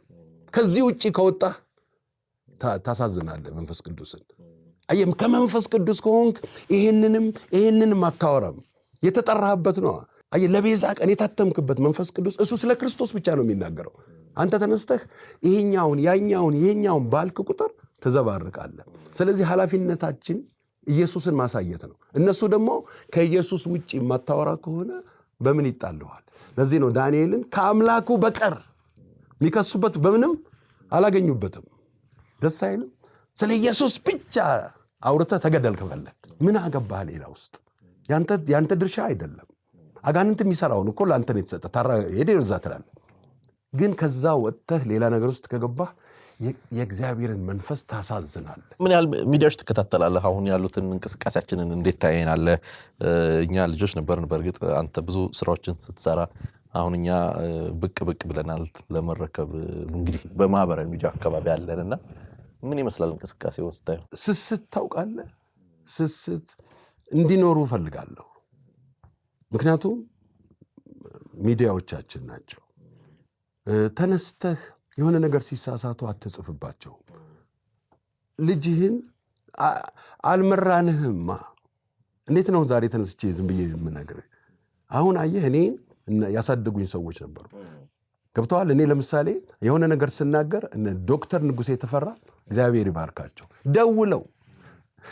ደውለው እንዲህ ነው ጌታ ይባርክህ እንዲህ ብለው ይመክሩሃል። ገባ? ይሄ እንዴት ደስ የሚል ነገር ነው። ስታጠፋም ይሄ እኮ ልክ አይደለም ብለው ይገስጹሃል። አሁን አየህ ስለመከሩኝ ሲገስጹኝ እሺ እላለሁ። እኛ ሰውዬ መጥተው ቢሮዬ ላይ እንደዚህ ነው ተሳስተሃል እነሱ ሲሉኝ እሺ አልኩ። እኚህ ሰውዬ የመጡት ሰውዬ ደግሞ ይገርምሃል ወዳጄ ብቻ ሳይሆኑ አባቴም ትልቅ ሰው ናቸው። ስለዚህ አሁን እኔ ሚዲያዎቻችን በስስት ነው ማየው። ምክንያቱም ለመንቀፍ ያላዩት እኛ መች ተረዳ። አሁን እኛ ያደግንበት እኔ በጣም እንደውም ቢያንስ ትልቅ እድል አግኝቻለሁ። ማን ረዳህ አንተን? እንዴት ወደዚህ ደረስክ? የሄድክበት መንገድ እኮ ነው። ውጣ ውረድ መኖር አለ። ይሄ ዘመኑ አለ፣ ተግዳሮቱ አለ። ካንተ ጋር ማን ይጸልይልሃል? ማን ነው እንትን ብሎ ልክ የሆነ እንትን ይመስላል። አሁን የቢዝነስ ተቋም ነው የሚመስለው ለብዙ ሰው እንጂ የወንጌል አካል አድርጎ ገብተዋል። አብሮ ሰራተኛ አድርጎ ቤተክርስቲያን ድሮ አብረን ሰራተኛ የቤተክርስቲያን አጋዥ ድርጅቶች የሚባል ተመስርቶ ነበር። ሚኒስትሪ በቃ አጋዥ ናቸው፣ ከቤተክርስቲያንን የሚያግዙ ናቸው ተብሎ ሰፖርት ሁሉ ይደረግ ነበር። እና እኛ እንደዛ እንደረግ ነበር። ሰፖርት ህዝቡ ይደግፋል። ምን ይላል? እኔ አካውንቲ ላይ የሽያጭ ገንዘብ የጋዜጣ ሽያጭ ገንዘብ አይቻላቅም። በቃ አንዱ ይመጣል እዛ ይከታል፣ አንዱ ይቀጣል። ብቻ እኔ እንትን ሲሄድ አካውንት ሳይ ይበቃል ገንዘብ አለ ይታተማል። እኔ አቁሜ አላቅም። በወር 2 ጊዜ ይታተማል። ምንም ገንዘብ አጥቼ አላቅም። እና ይሄ አለው ያሁን እንደዛና ያም ራሱን የቻለ እንትን ነውና እኔ በጣም ነው የራስህ ልጅ እንዲጠፋ ማትፈልገው እና በቃ በስስት ነው ማየው። እና ተነስቼ የሆነ ነገር ለመናገር ቢሳሳቱም ታርመው ይመለሳሉ ወደሚለው ነው እንጂ ብለህ ይጥፉ ማለት እንደዚህ እንዲናቸው ማትልም። እርግጥ አንዳንድ ባይነገሩም ምላቸው ብዙ ነገሮች አሉ። ግን እኔ ብናገር ልጎዳቸው ይችላል። መንፈስ ቅዱስ ቢመክርህ ነው። የመከረኝን እግዚአብሔርን አመሰግናለሁ። ስትመከር ነው ጥሩ የሚሆነውና ያ ቢሆን ደስ ይለኛል። እና እኔ ይብዙልን ይሁኑልን፣ ግን ይጠሩ እና ያ የመንፈስ ቅዱስ እንትን ይኖራቸው። አስመራ ስታነሳልኝ አሁን ላይ እዛ አካባቢ መንግስቱ ባይቀየርም የተቀየረ አስተሳሰብ እንዳለ ያለው ቅድም ስትለኝ ጋዜጣን ሸጥ ነበር አልከኝ። እዛ ካሴት ሁሉ ይሄን ነበር ካሴት ሁሉ ስለ አሰብ ልጅነትን ስታነሳልኝ አሰብ ውስጥ በጣም ጠንካራ ክርስቲያኖች እንደነበሩ ነገርከኝና በኋላ ላይ የእስር ነገር ቤተክርስቲያናት የመዝጋቱ ነገር ምናምን ተፈጠረ። ቅርብ ጊዜ በጣም በርካታ ሰዎችን እንደተፈቱ እንደተለቀቁ ዜናዎች መረጃ ላይ አይቻለሁና ይሄ ለውጥ ከምን አንጻር የመጣ ይመስልሃል? ምንድነው የሚለው መጽሐፍ ቅዱስ? ከሆነውም አንዳች ነገር ያለርሱ እግዚአብሔር የማያውቀው ነገር በእኛ ህይወት አይሆንም። እኔ ስለ ኤርትራ ወንድሞቼ እጸልያለሁ። ወንድሞቻችን ናቸው እና በጣም ነው የምንወዳቸው። አብረን አሰብ ስለማውቃቸው የተቀጣጠሉ ናቸው። እግዚአብሔርን በጣም ነው የሚወዱት። በጣም ወንጌል አስተምረውኛል። በጣም ነው የምወዳቸው። ውሸት አያውቁም። በቃ ለእኛ ወንጌል ነግረው ነገር ይገደላሉ እኮ። እንደዚህ አይነት ህይወት ነው ያሳዩኝ እና እኔ በጣም ነው የምወዳቸው። በቃ እንዲህ ስለ ኤርትራ ጸልያለሁ። ተነስቼ ይህና ያን አልልም። መንፈስ ቅዱስ አልነገረኝም ሌላ ነገር እና የቤተ ክርስቲያን መከፈት እናፍቃለሁ። ቅዱሳን በአገራቸው እጆቻቸውን ከፍ አድርገው እግዚአብሔርን ሲያመልኩ ማየት እናፍቃለሁ፣ እጸልያለሁ። የእኛ ጉዳይ ከዚህ ያለፈ አይደለም፣ የእግዚአብሔር ጉዳይ ነው። ሌላው ለእግዚአብሔር ነው የምትተውለት። በእግዚአብሔር የሚሳነው ነገር አለ? የለም። ሰይጣን አሸንፎ ነው? አይደለም። ለምን ይሄ እንደሆነ እኛ አናውቅም። ከጌታ የሰማው ነገር እስከሌለ ድረስ መጸለይ ነው። እንወዳቸዋለን፣ አብረን እናመልካለን፣ እንዋደዳለን። በቃ የአሰብ ልጅ ስራቸው ሁሉ ያቅፉኛል እና በቃ እንባዬን ያፈሱታል። ወንድሞቻችን ናቸው። ጀስት ሌላውን ትተዋለህ አንተ። ሌላው የእኛ ጉዳይ አይደለም። እግዚአብሔር ያውቀዋል። አዎ፣ የሚቀየር ነገር ካለ እግዚአብሔር ጋር ነው ያለው። ለእግዚአብሔር የሚሳነው ነገር አለ? የለም። ኤርትራ ቸርች ከፍትና አምልኮ ይቀጥላል። ወንድሞቻችን ኢየሱስን ያደንቁታል፣ ያከብሩታል፣ ይሰግዱለታል። አዎ፣ አንድ ቀን ለእግዚአብሔር የሚሳነው ነገር የለም። በነገራችን ላይ በኢትዮጵያ የወንጌል እንቅስቃሴ ውስጥ ከፍተኛ ድርሻ አላቸው። አገልጋዮችን በማገዝ ቤተክርስቲያናትን በመደገፍና እሱ የማይረሳ ጉዳይ ነው። ለምሳሌ አንተ መጽናትን የጀመርክበት ወቅት ማለት የወንጌላውያን ቤተክርስቲያናት ህብረት አለ፣ ግን ቢሆንም 10 ብቻ ነበሩ። ሌሎቹ እንደ ስህተት የሚቆጠሩበት አይነት ወቅትም ነበር የነበረው እና እዛ መካከል አንተ ነፃ ገለልተኛ ሆነህ ነበርክ።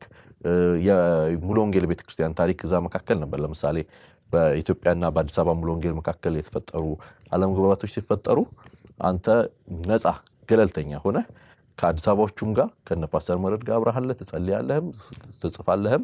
ከኢትዮጵያዎቹ ጋር ከነ ፓስተር ጻድቁ አብዶም ጋር ደግሞ አብረህም ምሳማ አብረሃለህ፣ ጓደኝነቱም አለ እና ኒውትራል ነበርክና ይሄንን ገለልተኝነት ወይም መሃል የመሆንን እድል እንዴት አገኘኸው ብዬ ነው። አሁን ላይ ለምሳሌ ሰዎች ወደ አንድ በጣም ይወጠራሉ፣ ወደዚህኛው ወይ ወደዛኛው ይሄዳሉና መሃል ላይ ሆነ ሁለቱንም ለማቀራረብ ሁለቱንም ለማገዝ ሁለቱም ወደ ፍቅር እንዲመጡ ሁለቱም እንዲቀራረቡ በወንጌላውያን ቤተክርስቲያናት ለምሳሌ በኋላ ላይ በርካቶች ተጨምረዋል። ዛሬ ቁጥራቸው በጣም ከፍተኛ ነው ያኔ ከነበረውና እንዴት ቻልክበት ብዬ ነው።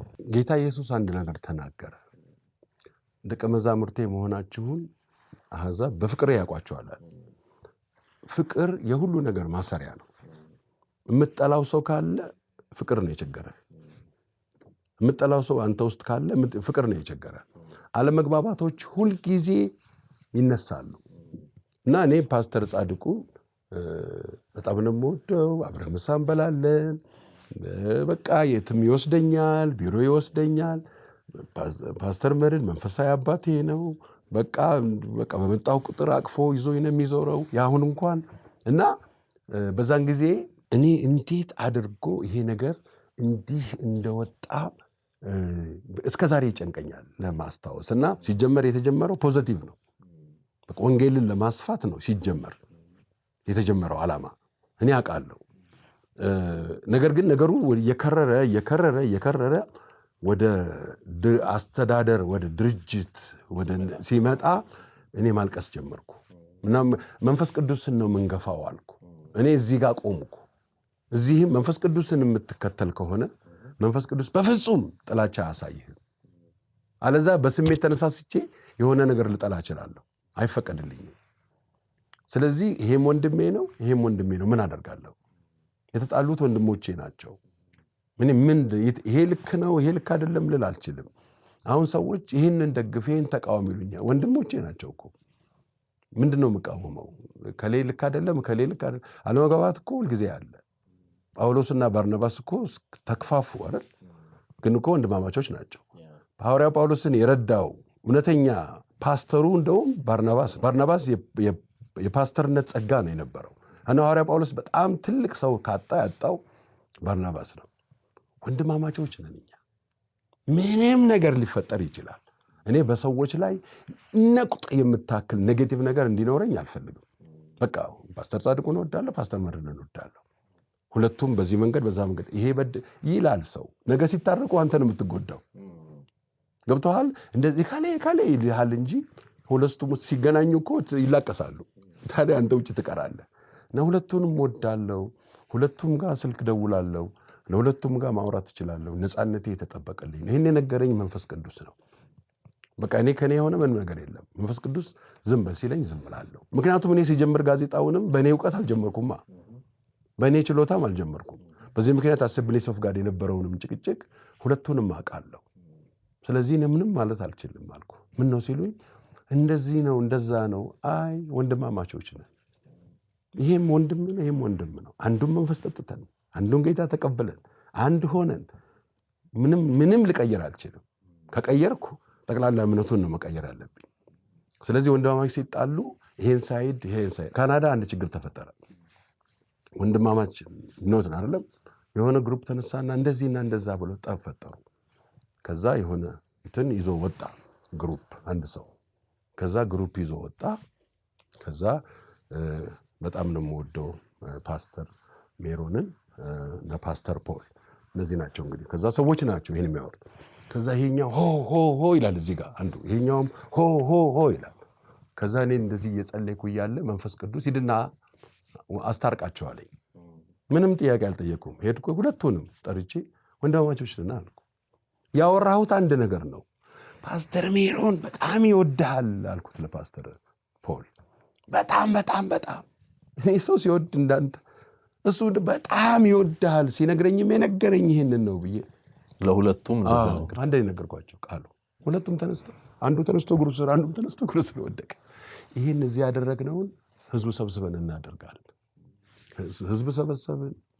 ሰው ልክ እነሱ ሁለቱ እዛ ሻይ እየጠጣን ያደረጉትን እዛ ህዝብ ፊት ሲያደርግ ህዝቡ አንዱ ተላቀሰ ተያይዞ በቃ እግር እናጥባለን አሉ። መንፈስ አንድ ነው፣ ፍቅር አንድ ነው፣ እሱም እግዚአብሔር ነው። መንፈስ ቅዱስ ካለ ስለሚያወራልህ ስለ አንዱ ስለ ኢየሱስ ነው። እሱም ፍቅር ብቻ ነው። በቃ ምንም አጀንዳ አልነበረም። ይኸው ዛሬ ፖል እናቅፋለሁ፣ ሜሮን ያቅፈዋል፣ ሁሉም ይተቃቀፋል፣ ኮንፈረንስ ይጠራራሉ። ወንድማማችነት ነው። ሃሌሉያ ነው። ገንዘብ ከዚያ ወጥቶ እዛ ይሰጣል፣ እዛ አምጥተው እዚህ ይሰጣል። ምንም ቀጥል ይላል። ለአንድ ዓላማ ነው። ኢየሱስ ሌላ ሁለት አትከፋፍለውም። ከዛ ከተዋረድኩ እኔ ነኝ መዋረድ ያለብኝ፣ ዝቅ ማለት ካለብኝ እኔ ነኝ። ስለዚህ ይህንን ከመንፈስ ቅዱስ ብቻ ነው የሰማሁት። አይ ዝም በል ይለኛል። አንድ ጊዜ ያዘጋጀው ፕሮግራም ላንሳልህ። በተለይ መጽናናት ላይ ያለህ 50 የቤተክርስቲያን አባቶችን ጠርተህ ልዩ ፕሮግራም ነበረ። አሁን እንደዛ ተለምዷል አሁን ላይ። ያኔ ግን እንዲህ አይነት ነገር የሚታሰብበትም አይደለም እና የቀደሙ አባቶችን ጠርተህ 50 አባቶችን ልዩ ዝግጅት ነበር እና እኔ በህይወቴ ከምደሰትባቸው ቀኖች ማለት በልጅነት እድሜ ነው ወደ አገልግሎት የመጣሁት ብዙ ነገር እና የዛን ቀን ይመስለኛል ብቸኛ በጣም በእድሜው ትንሹ ልጅ እኔ ሆን ነበር መሰለኝ እዛ ጉባኤ ውስጥ የነበርኩት አስታውሳለሁና ትልልቅ ሰዎች ነው ተሰብስበው የነበረው። በጣም ትልቅ መንፈስ ነበርና እንዴት አሰብከው ያንን ፕሮግራም? አንድ ቀን ተንበርክኬ እየጸለይኩ አንድ ሰው የነገረኝ ነገር ወደ ውስጥ የመጣ። አንድ አገልጋይ ከመድረክ ላይ ተገፍተው ወረዱ እና እውነተኛ ታሪክ ነው። አዎ። ከዛ እሳቸው እንባቸውን አውጥተው እዚህ ቤተክርስቲያን ሰው አይነሳ ብለው ወረዱ አሉ። እኔ አልደረስኩም። ይሄ ሲሆን ምናልባት እኔ ላልወለድም እችላለሁ። ይሄ ሲሆን በጣም አለቀስኩ። እንደሳቸው ሆኜ አለቀስኩ። እኔ እኮ የማውቀው ነገር የለም እና መንፈስ እንባ የፈሰሰ። ከዛ መንፈስ ቅዱስ ምንድነው ማደርገው አልኩት። ለምን ይሄን ነገርከኝ? እኔ ምን ማድረግ እችላለሁ? እኔ አንድ ትንሽ ልጅ ምን አውቃለሁ አልኩ። ከዛ ሰብስባቸው አለኝ። ማንን? እነዚህን ሰብስበህ ብዙዎቹ ወደ ጌታ ሊሄዱ ነው አለ። ስለዚህ ከመሄዳቸው በፊት እኚህን ሰው እነዚህ ሰዎችን በሙሉ በቃ አትሊስት ታንኪዩ በላቸው አለኝ። አሁን ታንኪዩ ምንድን ነው ምናምን ያልኩ። ከዛ መጀመሪያ ይህንን ሀሳብ ዮናታን ተኬ ፓስተር፣ ግርማ እግዚአብሔር መሐመድ፣ አንድ ደግሞ ይገዙ የሚባል እሱ ወደ ጌታ ሄዷል። ግርማ እግዚአብሔርም ወደ ጌታ ሄዷል። አሁን ሁለቱ ቀርተዋል መሰለኝና ተሰበሰብኳቸው። እንደዚህ አይነት ሀሳብ በልቤ ያለ እንግዲህ እናንተ ትረዱኛላችሁ። እኔ ትንሽ እንግዲህ ሁሉም እነዚህ የሚኮረኩሙኝ አይነት ነው እና ከዛ በጣም ስለሚወዱኝ በጣም ተደሰቱ እነሱ። በቃ ዮናታን ፓስተር ዮናታን ተኬ በቃ እኔ እንደዚህ እናድርጋለን፣ ዲፕሎማ እናዘጋጃለን። ኦኬ ግማሹ ደግሞ ከዛኛ ለቤተ ክርስቲያናት ሁሉ የሚደረገውን ነገር እኛ ከየቸርቹ ነው እነዚህ እንትን ያሉት። ከዛ መጀመሪያ ደብዳቤ ጻፋሉኝ። ከዛ በኋላ ገንዘብ ግን መጸለይ ያለብን 5 ሳንቲም የለንም አሉ እና የለንም እውነትም። ከዛ ምን አደረግኩ? ደብዳቤ ለቸርቾች ሁሉ ጻፍኩ። በቃ መሰረተ ክርስቶስ ሙሉ ወንጌል እንትን ሆኑ። በቃ ይሄ ያለ አይደለ ይሄ እግዚአብሔር ራሱ ያመጣው ነው አሉ እና ገንዘብ ሰጡን። ከሁሉም ቸርች ገንዘብ ተሰጠን እና ከሙሉ ወንጌል አልቀረ ከመሰረተ ክርስቶስ አልቀረ። በቃ ምን አይነት ልጅ ነው ያመጣው ሐሳብ አሉ። ከዛ እነዚህን ሰዎች ከያሉበት ድረስ ሰው እየተፈለገ ምን እያለ ተሰበሰቡ። ከዛ ምን ልበል ስለው መንፈስ ቅዱስ ይህንን ትውልድ ባርካችሁ ሂዱ በላቸው አለኝ። ከዛ በቃ ፈረንጅ ነው የጠራን ብለው አሉኝ። አንድ ሰው እንደው አበሻ አይደለም እኛን የጠራን አሉ። አበሻማ ሲገለን ነው የኖረው፣ ሲገፉን ነው የኖሩት እንጂ አበሻ እኛን እንደዚህ አይጠራንም ብለው እንደነገሩኝ እዛን ቀን። ከዛ በኋላ እግዚአብሔር ረዳን። ግማሹ እየወጡ እነ ከበደ ደጉ ነበሩ፣ ፓስተር መርድ ነበሩ፣ ፓስተር ዳንኤል እነ አባባ ሻኛ ነበሩ፣ እነ አባባ ኬዳሞ ነበሩ። በቃ በወንጌል ላይ እነ አባባ ረጋሳ ነበሩ። ከድር የሚባል ናዝሬት ላይ ነበሩ። ግማሹ እየደወለ ሁሉ ጤነኛ አረከኛ አሉ። በቃ ታምሜ ነበር አሉ። ታምሜ ልሞት ነበር አሉ በጥላቻ እና አሁን ተፈወስኩ ሁሉ ነው ያሉ መጨረሻ ላይ። እና እቤቴ መጥተው ሁሉ ሌሊት እየመጡ እያንኳኩ ምን አይነት ነው የሰራኸው? ታምሜ በኢትዮጵያ ጉዳይ በአገልግሎት ጉዳይ ታምሜ ልሞት ነበር አሉ። እና እግዚአብሔር ረዳን።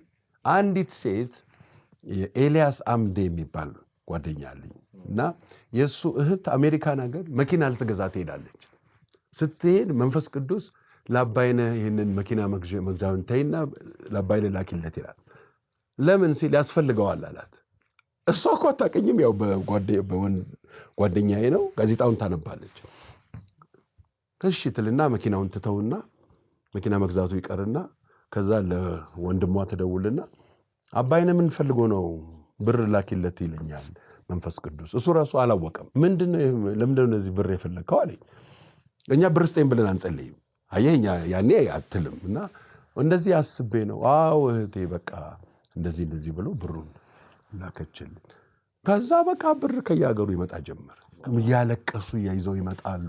እነ ጌታ አውቃል ነበሩ፣ እንተም ነበርክና ጳውሎስ ፈቃዱ ነበር። አታምንም። እኛ አሁን ምን ትንሾች እኮ ነን፣ ይሄን ያህል ትልቆችም አይደለን። ግን ለነዚህ ሰዎች ጋሽ ብርሃኑ ደረሰ በቃ አለቅሰው አቅፈው፣ ምንም የተለየ ነገር ነው አይደለም። ያንን ያደረገው መንፈስ ቅዱስ ነው። በዚህ ምድር ላይ የሆነ ቼንጅ እንዲመጣ ፈለገ። ከዛ በኋላ አገልጋይ አይወገዝም፣ ቆመ በቃ። አገልጋይ ባርኮ፣ እነሱ ባረኩ፣ ትውልዱን ባረኩ።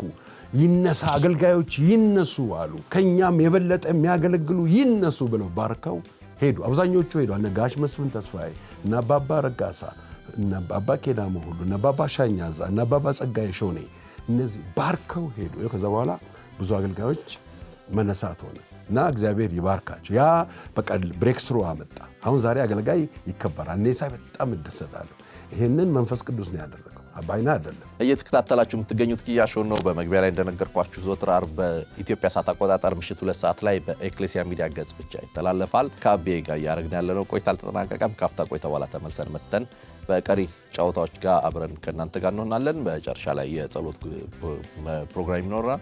አብራችሁ ያን እንድትካፈሉ አደራ ማለት እፈልጋለሁ። እስካሁን እየተከታተላችሁን ካላችሁ ወዳችሁናል። ስለዚህ ቻናላችንን ሰብስክራይብ ሳታደርጉ የደውል ምልክቱን ሳትጫኑ ወደ ቀጣይ ምዕራፍ እንዳትሄዱ ማለት እፈልጋለሁ። ይህንን የእረፍት ጊዜ እናንተ እሱን ለማድረግ ተጠቀሙበት። ከፍታ ቆይታ በኋላ አብረን እንገናኛለን።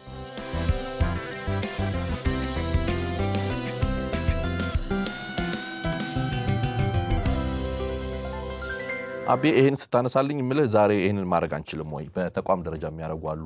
የአባቶች ብሔራዊ አባቶች ህብረት አለ። በእንደዚህ አይነት እንቅስቃሴዎች ውስጥ ነው ያሉትና ግን በግለሰብ ደረጃ በአጥቢያ ደረጃ በአካባቢያችን አባቶችን ከማክበር አንጻር እንዲህ አይነት እንቅስቃሴ ዛሬስ ማድረግ አይቻልም? አንድ ጊዜ ቄራ ጋር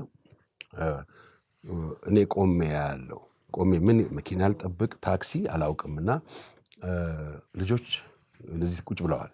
የሰፈር ልጆች ናቸው፣ እንተዋወቃለን። እና አንድ የሰከረ ሰው ይመጣል። ትንሽ ጠና ያለ ሰው ነው፣ እየተንገዳገደ ይመጣል። የሚሰራው አክት እኔንም ያስቀኝ እንኳን እና ከትከሲል እዚህ ከተቀመጡት መካከል በጣም ካት ብሎ ይስቃል።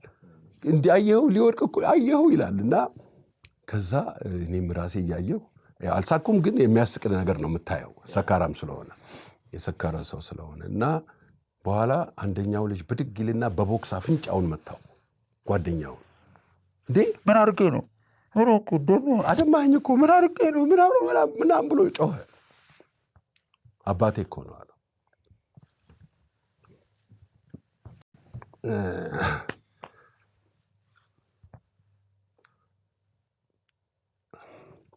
ወንጌል ያስተማሩን ሰዎች የሆነ ቀን ሊሳሳቱ ይችላሉ፣ ግን አንሰድባቸው። ግን ጋዜጣ ላይ፣ መጽሔት ላይ፣ ሚዲያ ላይ አውጥተን አንናገርባቸው። አሳይተውናላ መንገዱን። ምንም ሊሆኑ ይችላሉ። ለምን እና በሕይወት የተተክሎ ቀረ። የዛን ቀን አየው። ምንም እንኳን አባቱ በዚህ መልክ ቢገለጥም ግን ማንም እንዲስቅበት አልፈቀደም። አባት ምን ስህተት ላይ ይናገር ይችላል፣ ስህተት ላይ ያስተምር ይችላል። እኛ ከነማን ተቀበልን ወንጌልን? እነ ፓስተር መረድ፣ እነ ፓስተር ዳንኤል፣ እነ ዶክተር ቶሎሳ ምናምን እነዚህ ታላላቆቻችን፣ እነዚህ ያሉት አባቃሽ ጋሽ መስፍን ተስፋዬ፣ እነዚህ አባቶቻችን ናቸው። ሊሳሳቱ እንኳን ቢችሉ እኔ መንፈስ ቅዱስ ነው የከለከለኝ።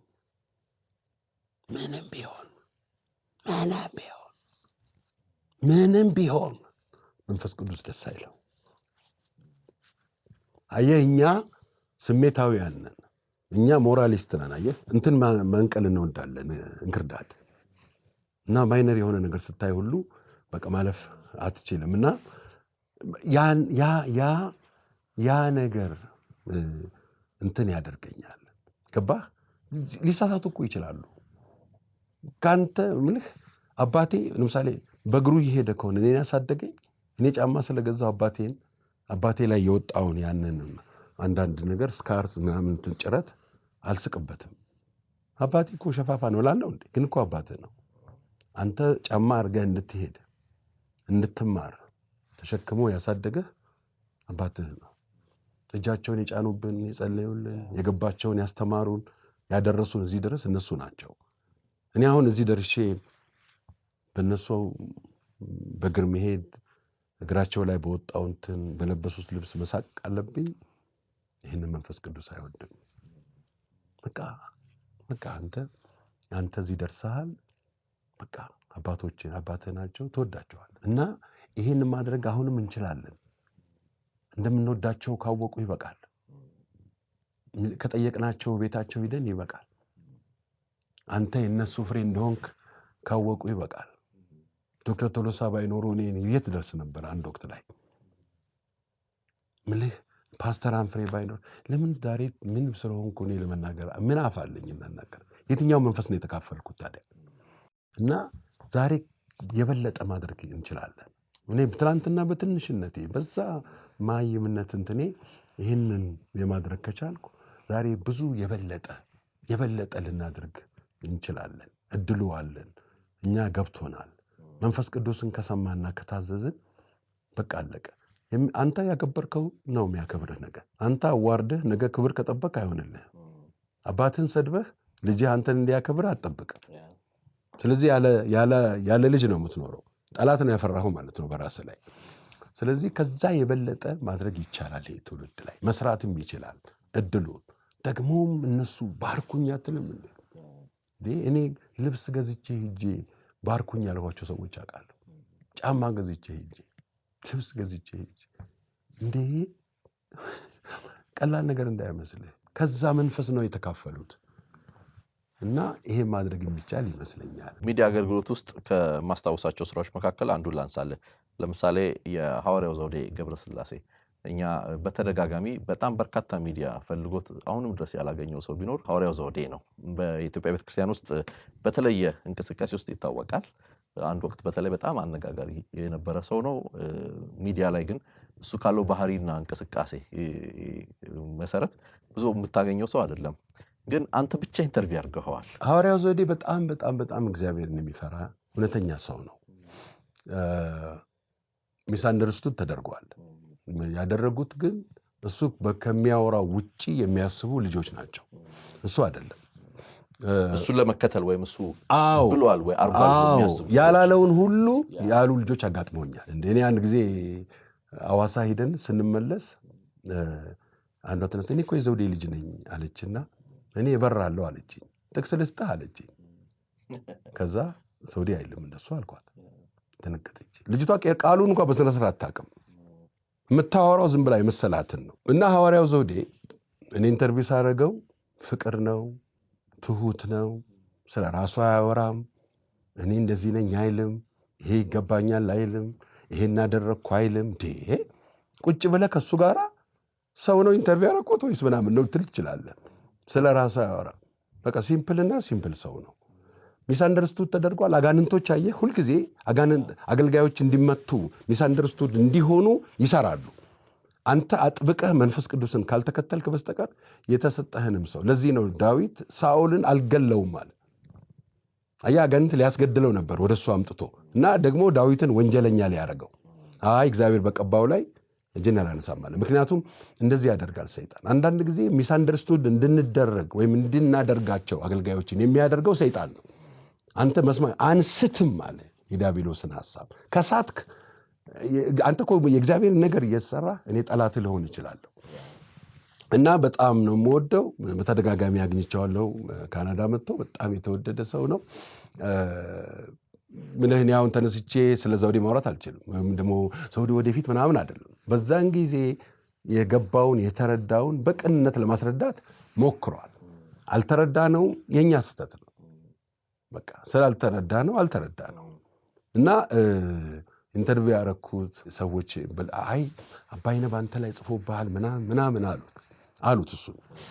ከዛ ዘውዴ እንደዛ ያደረገ ብላችሁ ነው? አዎ። ከዛ ቤቱ አስጠራኝ ኮንፈረንስ አድርጎ። ከዛ እኔ ሲሄድ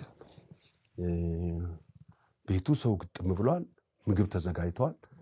የተለየ ፕሮግራም። አዎ ምን ሊሰራል ዛሬ መጨረሻ ሊወቅቱኝ ነው ሊደበድቡኝ ነው እንደው ፈራሁ እኔ ራሴ ገባው። ከዛ እንዴት አይነቱ ሰው ነው ይገርማል። እና ከዛ ተነሳ አንተን እኔ ሚስ አንደርስቱድ አላደርግህም አለኝ። እና ከዛ አላደርግህም እና ተንበርከካለ።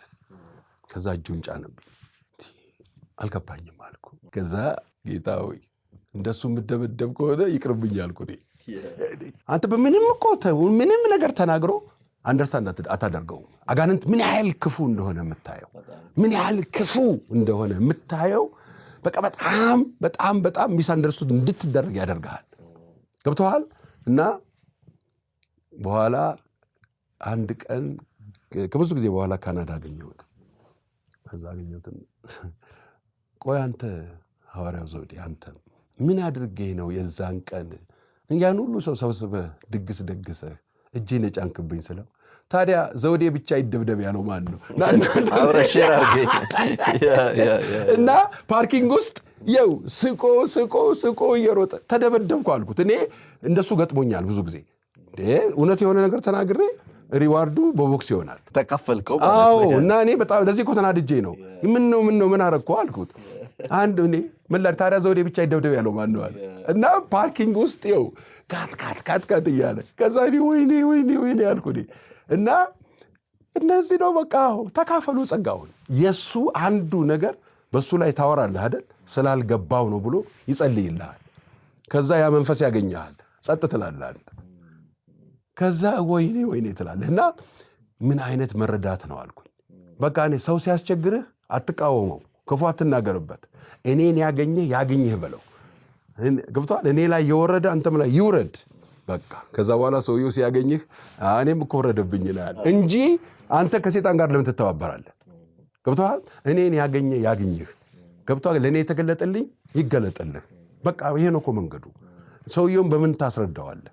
ይሄው ነው ትክክለኛውና ጌታ ይባርካ አልኩት። በቃ እና በቃ አስደበደብከኝ። እሺ ጌታ ይባርካ። ያ ጸሎት እኮ ሊሆን ይችላል። ምን እኔ አስባለሁ አንዳንዴ አሁን አንተ በደስ በሚል መቀጣጠል ውስጥ ነው ያለው።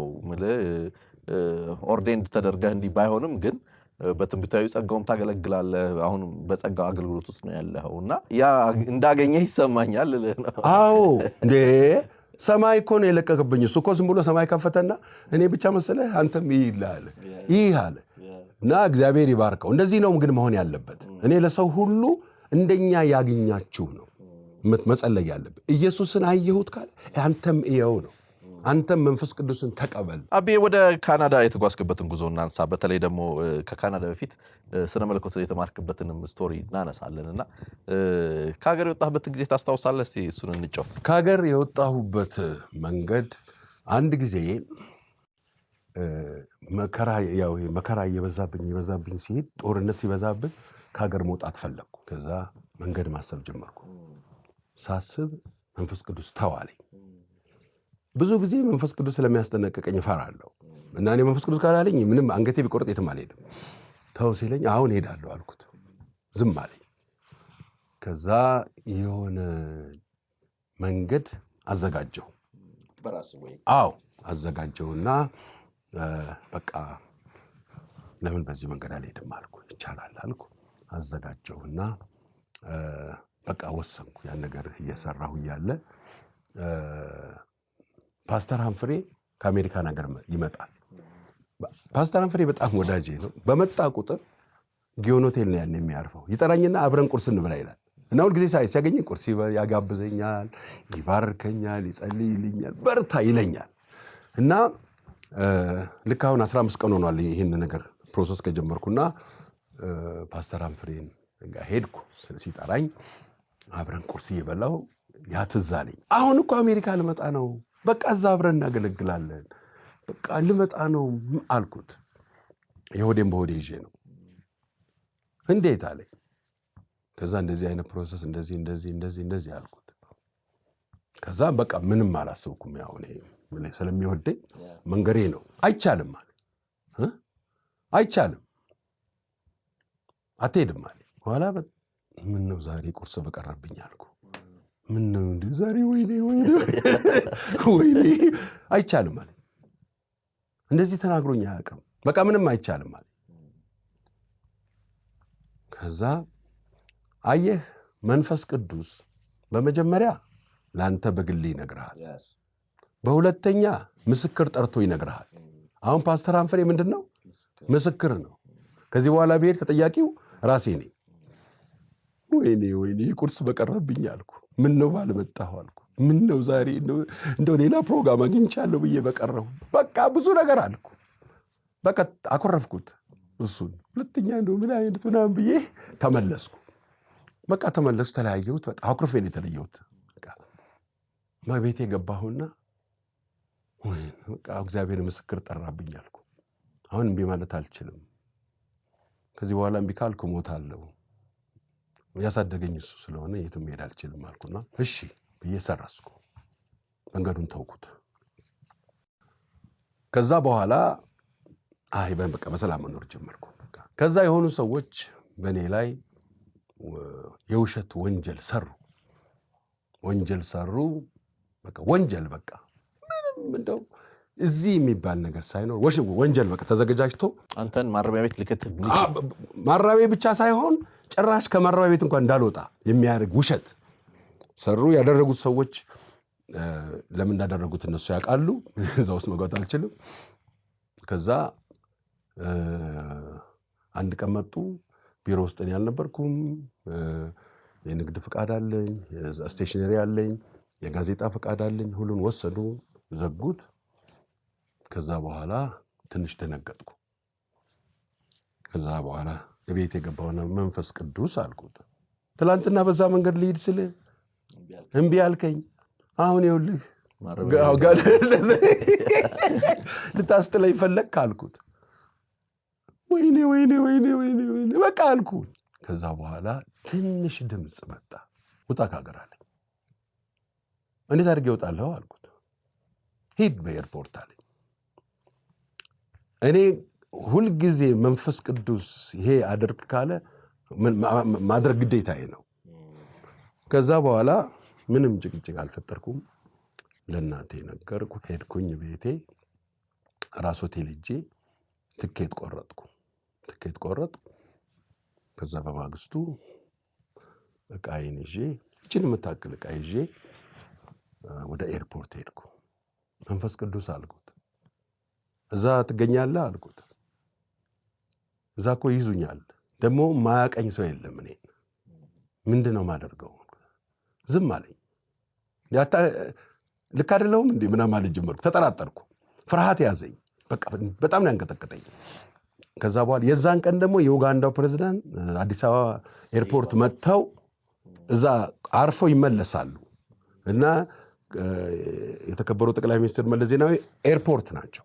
የአገር ደህንነት ኤርፖርት ነው ያለው። አባይነህ እዛ መሃል ገባ።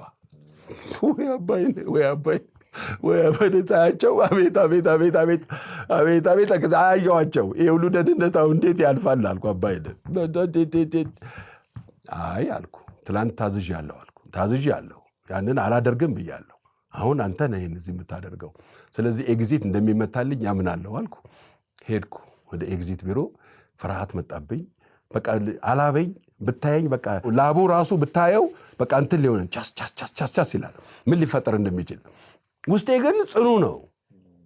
ገብቶሃል? ስጋዬ ዝም ብሎ ይንቀጠቀጣልና ከዛ ገባሁ። ልክ እኔ ስገባ ሰውየው ሃርድ ቶክ ይዟል ምና አየኝም እና ይላል። ጨረሰ እና እኔ ወጣሁ። ፊት እዛ ፎቶግራፊ ያኩ ተለጥፏል። ከዛ አላመንኩም። በቃ ወጣሁ፣ ሄድኩ፣ ወደ አውሮፕላን ጣቢያ ሄድኩ። አውሮፕላን ውስጥ ገባሁ። ከዛ በኋላ አላመንኩም። እኔ ከሄድኩ ከ2 ሰዓት በኋላ እናቴ ቤት አለች። ቤቱ ተከበበ። ከዛ ይሄንን ፕሮጀክት ያዘጋጀችው ሴትዮ አንተን ወደ ማረሚያ ቤት ለማለት አዎ ያዘጋጀ ሴትዮ እናቴ ጋር መጣች። በራን ኳኳች። ከዛ ከአሜሪካ ነገር አባይነህ ብር ተልኮለት ለመስጠት ነው የመጣ ነው አለች። እናቴ አይ ወንድሙ አለ እሱ የለም። ከዛ ወንድሜ ሲጠየቅ አይ ከሀገር ወጥቷል።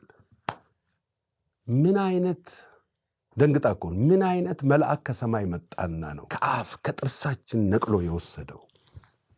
ምን አይነት መልአክ ነው? ምን አይነት መልአክ ነው? ለእናቴ እኮ ነው የምትነግራት።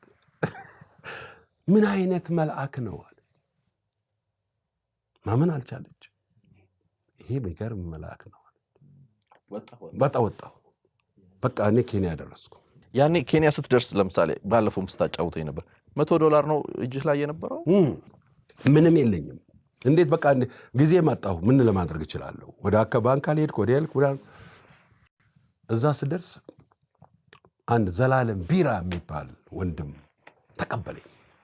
ከዛ አሁን ነብይ ሆነ ለኔ ሲያገኘኝ ቁጭ በላለኝ። ቁጭ መጽሐፍ ቅዱስ ስላነብ ነው አለኝ። እሺ ጌታ ንገረው ይለኛል አለ። እሺ ዳንኤልን ከአንበሶች ጉድጓድ አውጡት ይላል አለ። እግዚአብሔር ይመስገናል ጨርሻለሁ አለና ዘጋው። ጌታ አመሰግንሃለሁ ከአንበሳ ጉድጓድ ስላወጣኸው።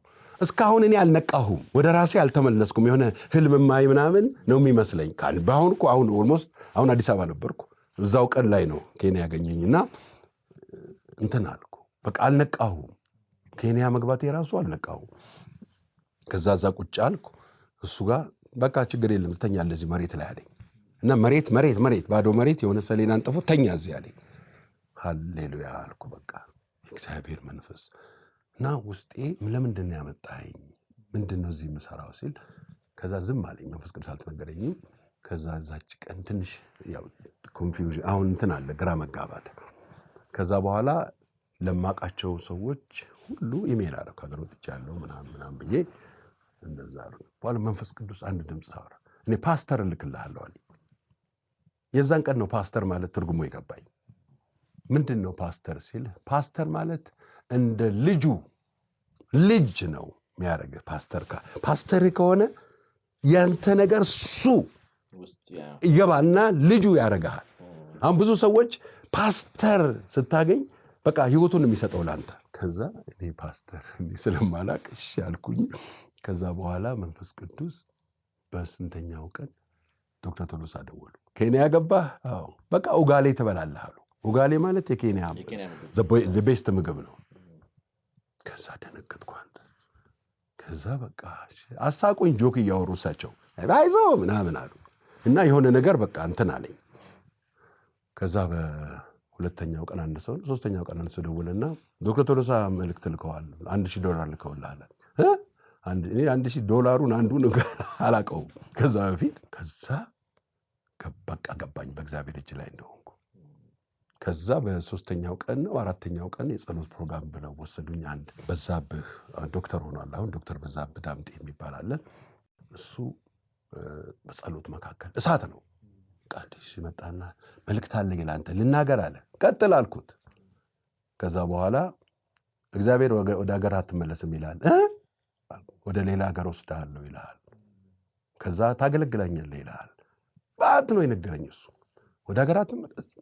ሱቁን ዘግቼ ቁልፉ ለወንድሜ ሰጥቼ እንዳለ ነው ሁሉ ነገር። ምንም ነገር ምን እንደሆነ እንኳን አላውቅም።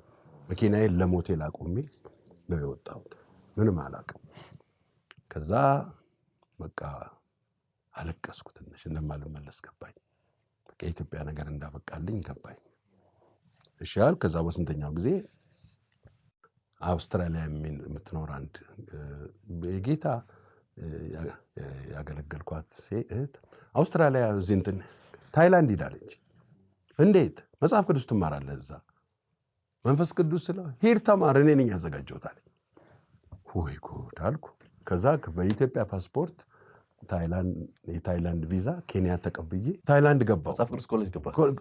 ምንም አያውቁኝም እራሱ። ከዛ ታይላንድ እያለሁ ኬንያ እያለሁ መንፈስ ቅዱስ ታይላንድ ላለው ለዚህ ለመጽሐፍ ቅዱስ ትምህርት ቤቱ ኃላፊ ከአፍሪካ አንድ ሰው ልካለሁ ታሰለጥንልኛለህ ብሎ ነገራቸው።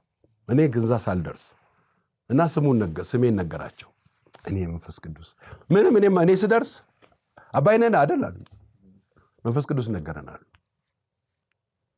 ከዛ ወታደር ካምፕ ነው የገባሁት እንጂ ቴዎሎጂ አይደለም። ወታደር ካምፕ ብለው ትሬኒንግ በቃ ዲሲፕሊን እንደሆነ ነው የምትማረው። እያንዳንዷን ድምፅ ታከብራለህ። እያንዳንዷን የሆነ እንደዚህ ተረት አታወራም። እና ሞር ዲሲፕሊንድ ነህ። ሞር የእግዚአብሔር ቃልን ትማራለህ። ሁል ጊዜ መልእክት አለ። ምንም በቃ እሳት ነው እዛ በቃ እሳት ነው። ከዛ እዛ ገባሁ። ከዛ ለዶክተር ቶሎሳ ታይላንድ ገባሁ። አዎ አንተ ልጅ አሁን ከኬንያ ተነስተ? አዎ። ከዛ በኋላ በቃ እሺ አሉ። ፓስተር አንፍሬ እግዚአብሔር ይባርከው። እዛ ስገባ አሁን ገባሁ። እሱ እዛ ከልክሎኝ የለ። ከዛ የትምህርት ቤት እዛ እኛን ከፍላለን አሉ። ከፈሉልኝ። እግዚአብሔር ይባርካቸው። ይሄ ዋሽንግተን ያለው የቤተ ክርስቲያን እግዚአብሔር ይባርክ ከፈሉ። ምን ያህል ጊዜ ቆየ ማለት ነው? 4 ዓመት እዛ የሆነው ልንገርህ። እንትን የቀየረው እሱ ስለሆነ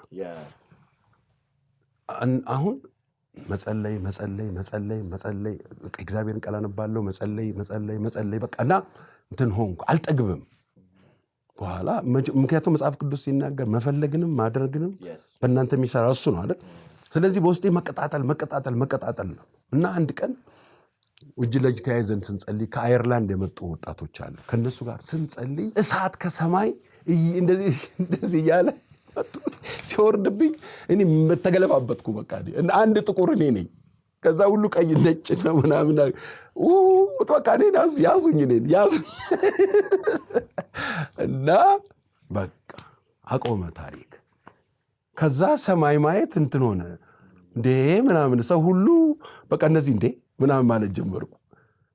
አየህ ኢየሱስ ክርስቶስ መገለጥ ነው። አየህ ሲገለጥልህ ሁሉ ነገር ቀላል ይሆናል።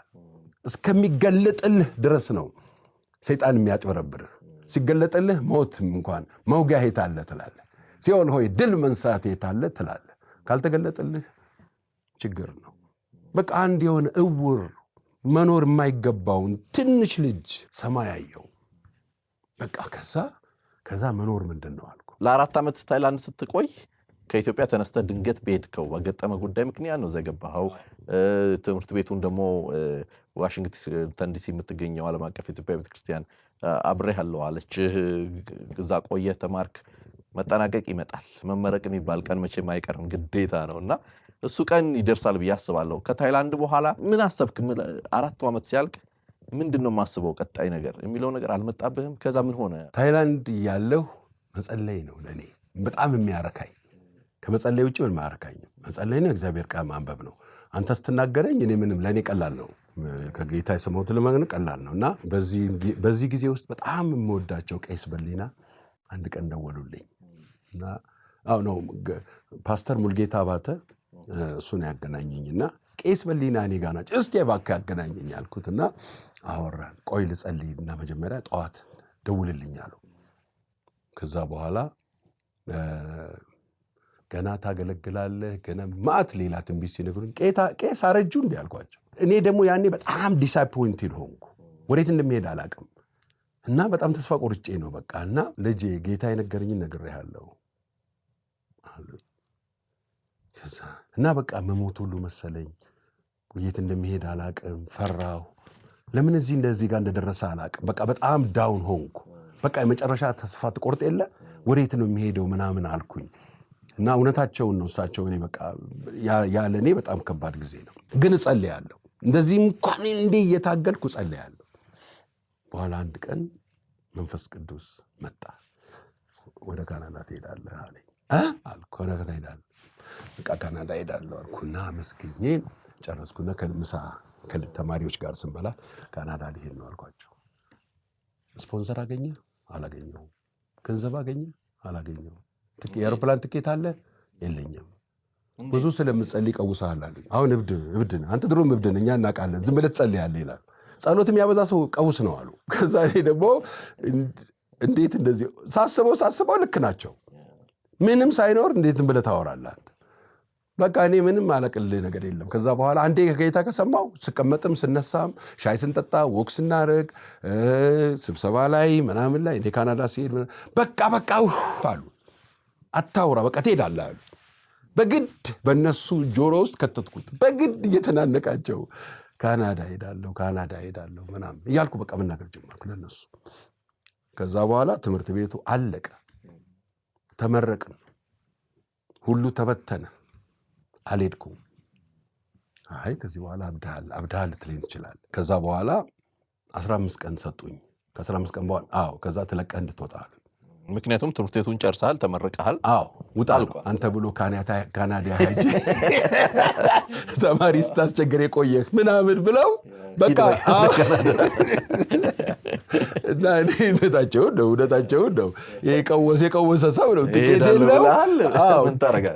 ትኬት የለው፣ ስፖንሰር የለው፣ ምን የለው፣ ምድር ቢያወራው ነው። እንደ ሰው ልማድ ልክ ነው። ስለዚህ እኔ ምን ልችላለሁ? ከዛ እኔ ምንም አልልም። እኔ ከዛ አንድ በጣም የሚወደኝ ካናዳዊ ያለ አጠገብ ቁጭ ብሎ ለመሆኑ የካናዳ ኤምባሲ የት እንደሆነ ታውቃለህ አለኝ። አላውቅም አልኩት። ይሄውልህ አድራሻው አለኝ እና ሂድ ካናዳ ኤምባሲ አለኝ። ሁለቱም እግዚአብሔር ልኮት መሆን አለበት። አፕሊኬሽን ሞላው፣ ፓስፖርቴን አንቺን የምታክል አንድ ወረቀት ሞላው፣ ፓስፖርቴን እዛ አደረግኩ። $100 የሆነ ሰው ከፈለልኝ። ሄድኩ ካናዳ ኤምባሲ። የዛን ቀን ስገባ 50 ሰው ነው በቀን የሚቀበሉት። የዛን ቀን ግን አንድ ሰው ነው ዛሬ የምናስተናግደው፣ የቀራችሁት ሁሉ ነገኑ ተብሎ ተነገረ። ያ ሰው እኔ ነኝ። ምክንያቱም ምንም ዶክመንት ምንም ማስረጃ የለኝም። ስለዚህ ቀላል ነው ቶሎ ለመጨረስ። ስለዚህ ስሜን ጠርተው ክፍል 3 ነው ምናምን ቢሮ ና ተባልኩ። ከዛ እኔ ክፍል 3 ቢሮ ሄድኩ። ስገባ ከዛ እኔም በቃ ሴትዮዋ አንደኛ አልፈራም። አሁን እኔ መንፈስ ቅዱስ ከመጣና ከነገረኝ በኋላ አልፈራም። መጀመሪያ ነው የምፈራው። ከዛ ገባሁ። ቁጭ በላለችኝ። ቁጭ አልኩ። ካናዳ ትሄዳለህ? አዎ። ብር አለህ አለች። የለኝም አልኳት። ትኬት አለ? የለኝም። ኦኬ እዛ የምታውቀው ዘመድ አለ? የለኝም። ጤነኛ ነህ አለችኝ። አዎ አልኳት። በእርግጠኛ ጤነኛ ነህ አለችኝ። አዎ አልኳት። ኦኬ ጤነኛ አልመስለኝ አልክ አለችኝ እና አዘነችልኝ። ውሃ ላምጣልህ እንትን የሆንኩ መሰለኝ የሆነ ኢሉዥን ውስጥ የሆነ ነገር ውስጥ ገብታ ዝም ብዬ አብጄ ዝም ብሎ በቃ አይደለ እና እስቲ የህይወት ታሪክህን ልስማ ከመወሰኔ በፊት አለች እና የህይወት ታሪክህን ልስማ አለች። ከዛ እሷ የህይወት ታሪክህን መናገር እሺ አልኳት። ቀጥላለች። ልክ እኔ ማውራት ሲጀምር በእኔና በእሷ መካከል ደመና ገባ። እኔ ማወራውን እሷ ትስማ እኔ ልስማ አላውቅም። አንተ ግን ያየሁት እኮ ነው ደመናውን እና እኔ በቃ ከዛ ቀጠልኩኝ እና ልክ ስጨርስ ደመናው ዞር ሲል እንደዚህ ብላለች እሷ ይገርማል። ኦኬ አለች። በቃ ጨርሻለሁ አለች እና ከቻልክ ኢንሹራንስ ግዛ አለችኝ ለ1 ዓመት። እሺ አልኳት። የአውሮፕላን ትኬት የለኝም፣ ኢንሹራንስ የለኝም፣ ማቀው ሰው የለም፣ ማቀው ቸርች የለም፣ ማቀው አንድ እግዚአብሔር ብቻ ነው። ስለዚህ ከዛ ወጣሁ። ዶክተር ቶሎሳ ጋር ደወልኩ። ያው አባቴ እሳቸው ስለሆኑ እና ስደውል ኤርፖርት ነኝ አሉ። አሁን ከ1 ሰዓት በኋላ ልበር ነው አሉ። ብትቆይ ኖሮ አታገኘኝም ነበር አሉ እና ካናዳ ልሄድ ነው ቪዛ ሰጠኝ አሉ እሳቸው። በቃ አንዲት ሴት አለች እሷ ትኬት ወሰዳሉ እና ስልኳን ሰጥተው ወደ ኤርፖርት ገቡ። በቃ እሳቸው። ከዛ የሴትየዋን ስልክ ያስኩና ደወልኩላት። አሁን ገና ወደዚህ አልተመለስኩም፣ እዛው ከኤምባሲ ወጥቼ ነው። ስደውልላት እሷ አነሳችና አዎ ጋሽ ዶክተር ቶሎሳ አሁን ደውለውልኝ ነግረውኛል። እሺ ስምህን እንትንን እዚህ ኢሜል ላይ ጻፍልኝ አለ። ስሜን ምንን ጻፍኩና እባክሽ ያን ነገር ላስቸግርሽ አልኩ። ምን ኢንሹራንስ ከማገኝ ድረስ አቆዩ ትኬቱን፣ ኢንሹራንስ እየፈለግኩ ነው የካናዳ አልኳት። ዘመድ የለህም? የለኝም። ቤተክርስቲያን አካባቢ አታውቅም? አላውቅም። ሰው አታውቅም? አላውቅም። ጤነኛ ነህ? አዎ። ምንም ሰው ሳታውቅ ነው የምትሄደው? አዎ። እናንተ ምን አይነት ሰዎች ናችሁ? ምንድን ነህ አለችኝ። የእግዚአብሔር ልጅ። አንተማ ጤነኛ አትመስልኝ።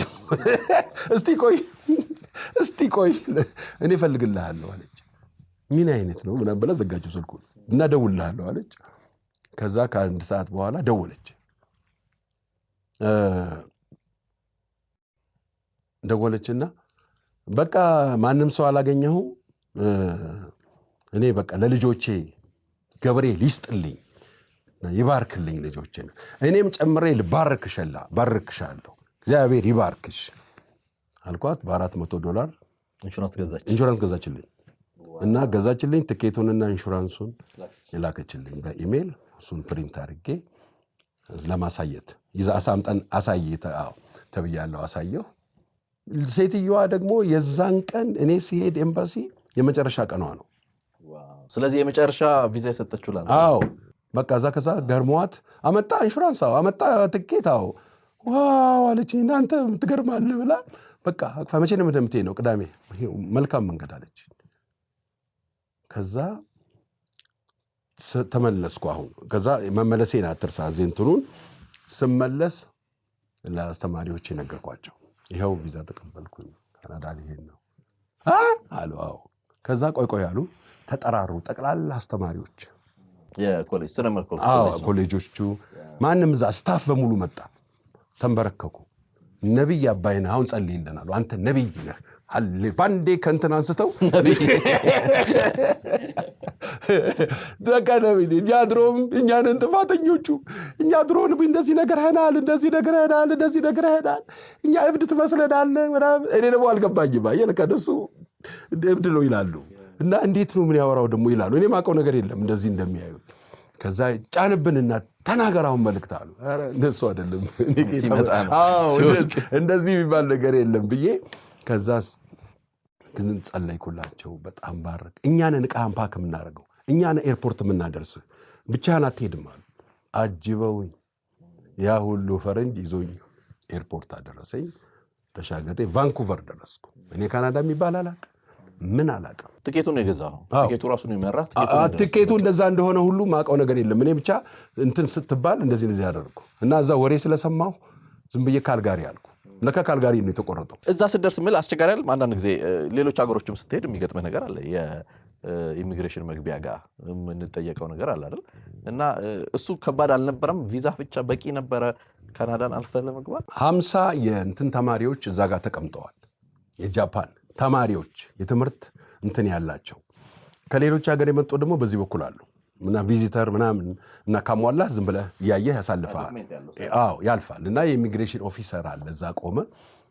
እንትኔን ተቀበለኝ፣ ፓስፖርቴን አየው። ለምን መጣህ አለኝ። በቃ እግዚአብሔር ካናዳ ሄድ አለኝ አልኩት። አር ዩ ኪዲንግ አለኝ። ኖ አልኩት። እግዚአብሔር ካናዳ ሄድ አለ አለኝ። አዎ እግዚአብሔር ነው ካናዳ ሄድ አለኝ። እርግጠኛ ነህ? አዎ። ፓስፖርቴን ያገላብጠዋል። ከአዲስ አበባ ኬንያ፣ ከኬንያ ታይላንድ፣ ከታይላንድ ካናዳ። ይሄው ነው ያለው። ጤነኛ ነህ? አዎ በጣም ጤነኛ ነህ። እግዚአብሔር ነው ያለህ? አዎ። እርግጠኛ ነህ ይለኛል። አዎ። ለካ ሰው ሲያወራ ግማሹ አንገቱን ይደፋል፣ ግማሹ እንደዚህ ይላል። እኔ ደግሞ አላቅበትም። በቃ ያየኸውን እንትን እናስ ያየሁት ነው። እስማኤል ነኝ እና እንደዚህ ያለኝ። በእውነት እግዚአብሔር ካናዳ ሄድ ካለ ዌልካም ቱ ካናዳ ብሎ አቀፈኝ። አለቀ። ህይወት በካናዳ በቃ አለቀ። ኢየሱስ ተገኘ እዛ። አሁን የኔ መኖር አይደለም የሱ ነው። አየህ እኔ እዚህ ነበር የምገደለው። ስለዚህ ይሄኛውን ህይወት የቀየረው እኔ አይደለሁም ኢየሱስ ነው። ስለዚህ እኔ ታሪክ አይደል ከዛው ታሪኬን የራሴ ታሪክ አድርጌ ቁጥሬ አላቅም። የሱ ነው እና መንፈስ ቅዱስ ያላለውን አላደር ፈራለሁ። ምክንያቱም የኔ ህይወት አይደለም። ድሮ አየህ የራሴን ምናምን እያልኩ ነው። አሁን መንፈስ ቅዱስ የሚለውን ብቻ ነው የማደርገው። ስለዚህ ለራሴ እንዳልኖር የከለከለኝ እሱ ነው። ምክንያቱም መጽሐፉ ከእንግዲህ ወዲያ ለራሳቸው እንዳይኖሩ ለእርሱ ብቻ በቃ። ስለዚህ በቃ አለቀ። እኔ የትም ሲሄድ እንትን ነው እና የተቀበልከው ነገር አለ እስኪያልቅ ድረስ እስከትጨርስ ድረስ ስራ እስከሚያዝ ድረስ። አንዳንድ ቦታ ሊያጸልይ ብቻ ይችላል። አንዳንድ ቦታ እንዲና እንደዛ አድርግ ሊያቅ ይችላል። አንዳንድ ቦታ እኔ ሰውን ሁሉ እወዳለሁ። ካናዳ ያሉትን ፓስተሮች በሙሉ ነው የምወደው። ሁሉም ወዳጆቼ ናቸው። አቅፋቸዋለሁ። ስንገናኝ ጸልይላቸዋል። መልእክት ካለኝ ስልክ ደውዬ እነግራቸዋል። ይገረማሉ። እኔ ኒውትራል ነኝ። የሆነ አንተ እንደዚህ ነህ፣ አንተ እንደዚህ አትል። ፓስተር ቻላቸው የሚባል የተወደደ ወንድም አለ። ፓስተር ወርቅነህ አለ። ፓስተር ቴዲ አለ። ፓስተር ፖል አለ። ፓስተር ሜሮን እኔ የማመልክበት ቸርች አለ። ሁሉም የተወደዱ ናቸው። እኔ ከሁሉም ጋር ያለኝ ፍቅር አንድ ነው። አዎ ለሁሉ መልእክት ካለኝ ሁሉም እሺ ይላሉ። እኔ ላንተ እንደዚህ ላይ ለሁሉም አንድ ነው። ኢየሱስ አንድ መንፈስ ነው የጠጣ ነው። አዎ እና ፍቅሬ ለሁሉም እኩል ነው። እንደዚህ ያለልም ሂጄ እመጣለሁ ካልኳቸው እሺ ና ይሉኛል። ሂጄ ቁጭ ብለው በፍቅር አውርተውኝ ተቃቅፈን እግዚአብሔር እንደዚህ ይላል ስል እሺ ብለው ሰምተውኝ ይወጣሉ። ከፍቅር በስተቀር ምንም ነገር የለኝም። ካናዳ ምልህ ስትገባ ባዶ ቤት ነው ምልህ። ባዶ ቤት ብቻ ሳይሆን ባዶ አገር ነው ምልህ። ዝም ብለህ ነው ተሻግረህ ካልጋሪ የገባው። የካናዳ ወንድሞች ካልጋሪ በጣም የተወደዱ ናቸው።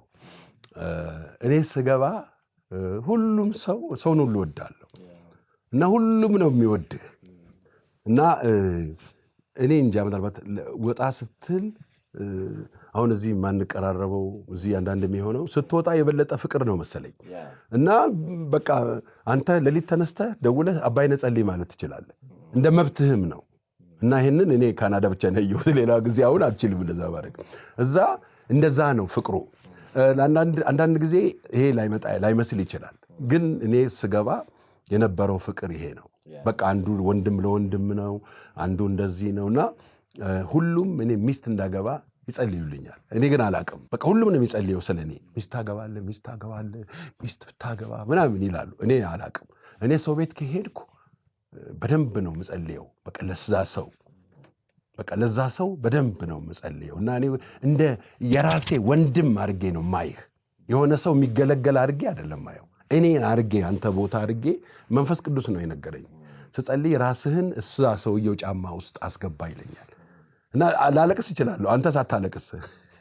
አንተ አታለቅስም፣ እኔ ግን እምባዬ ይፈሳል እና ባለቤቴ ሰውየው እንኳን ምንም አላለም። አንተ ምንም ታለቅሰው ትለኛለች።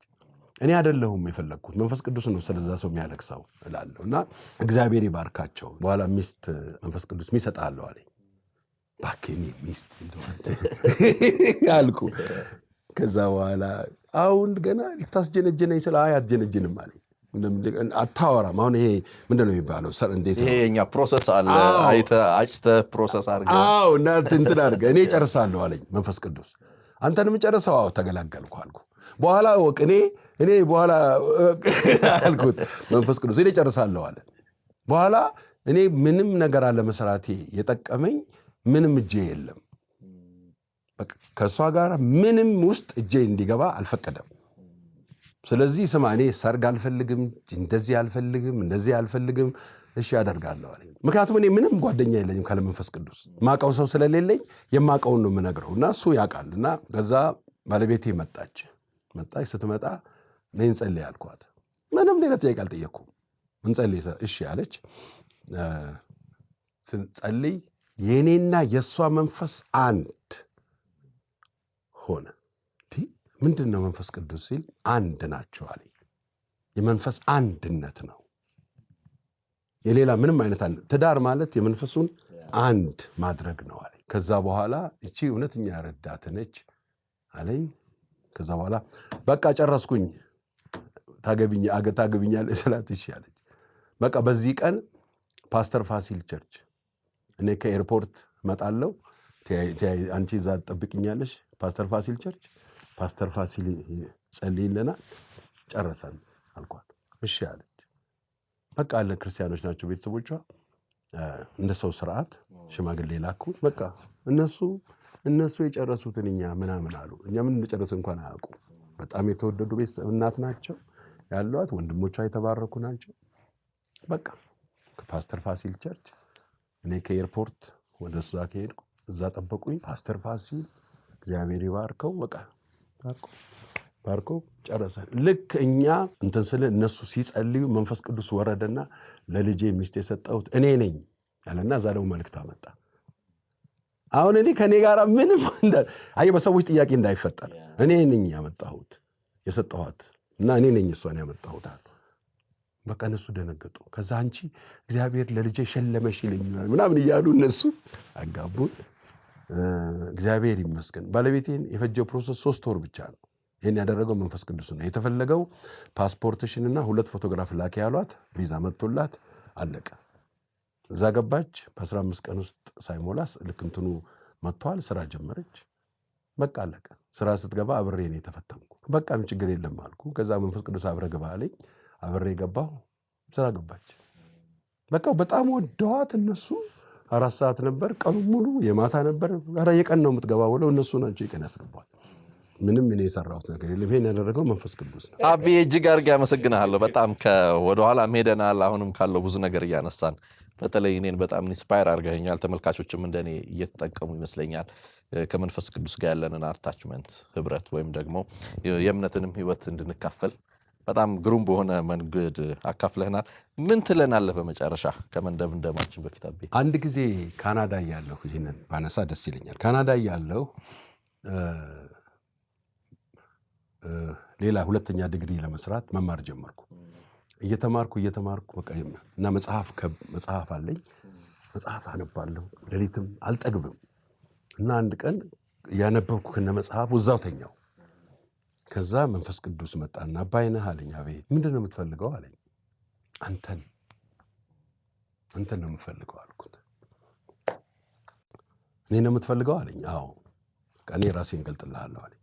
ከዛ እሺ አልኩ። እና ይሄን እንደዚህ ሰምቼ ስለማላቅ ትንሽ እንትን ሆንኩ። የምገለጥልኝን ኢየሱስ በቃ ፊዚካሊ ላይ ሆኖ ምናምን እያልኩ ከዛ ከሰማይ እንትን ተሰጠኝ። መጽሐፍ ይዞ መጣ አንድ መልአክ እና መጽሐፉን ሰጠኝ። ይሄ መጽሐፍ እኮ አለኝ አልኩት። አይ ይሄ መጽሐፍ ሌላ መጽሐፍ ነው አለኝ። ከዛ እሺ አልኩና ከዛ መጽሐፉን ስገልጠው ኢየሱስ ይላል፣ ስገልጠው ኢየሱስ ይላል፣ ስገልጠው ኢየሱስ ይላል፣ ስገልጠው ኢየሱስ ይላል፣ ስገልጠው ሌላ አወራም ኢየሱስ። ምንም ነገር ማውራት አቃተኝ። ኢየሱስ ከዛ ፍጥረት ጀምሬ ዝራይ ደረስኩ። ኢየሱስ ነው፣ ኢየሱስ ነው፣ ኢየሱስ ነው። ስለ ሙሴ ብታወራ ኢየሱስ ነው። ስለ አብርሃም ብታወራ ኢየሱስ ነው። ስለ ዳዊት ብታወራ፣ ስለ ሁሉም ስታወራ ከዛ ደነገጥኩ እና ሌሊቱን ሙሉ አለቀስኩ፣ ቀንም አለቀስኩ። ምንድን ያወራ ነው? ምንድን ነው ለሰው የምናወራው? የጥበብ ሁሉ መዝገብ፣ የእውቀትና የጥበብ ሁሉ መዝገብ በእርሱ ነው አለ ጳውሎስ። እርሱ ነው አለ ለሰው የምናወራው፣ ለሰው የምንሰብከው፣ ሚስጥር የሆነው በመንፈስ ቅዱስ ለእኛ የተገለጠው ኢየሱስ ነው። ኢየሱስ ካልገባህ ምንም ሊገባ አይችልም። ኢየሱስ ካልገባህ ሌላ ነገር ነው የገባህ ማለት ነው። ከስራሃል ማለት ነው። እና መንፈስ ቅዱስ በቃ ሰገድኩ።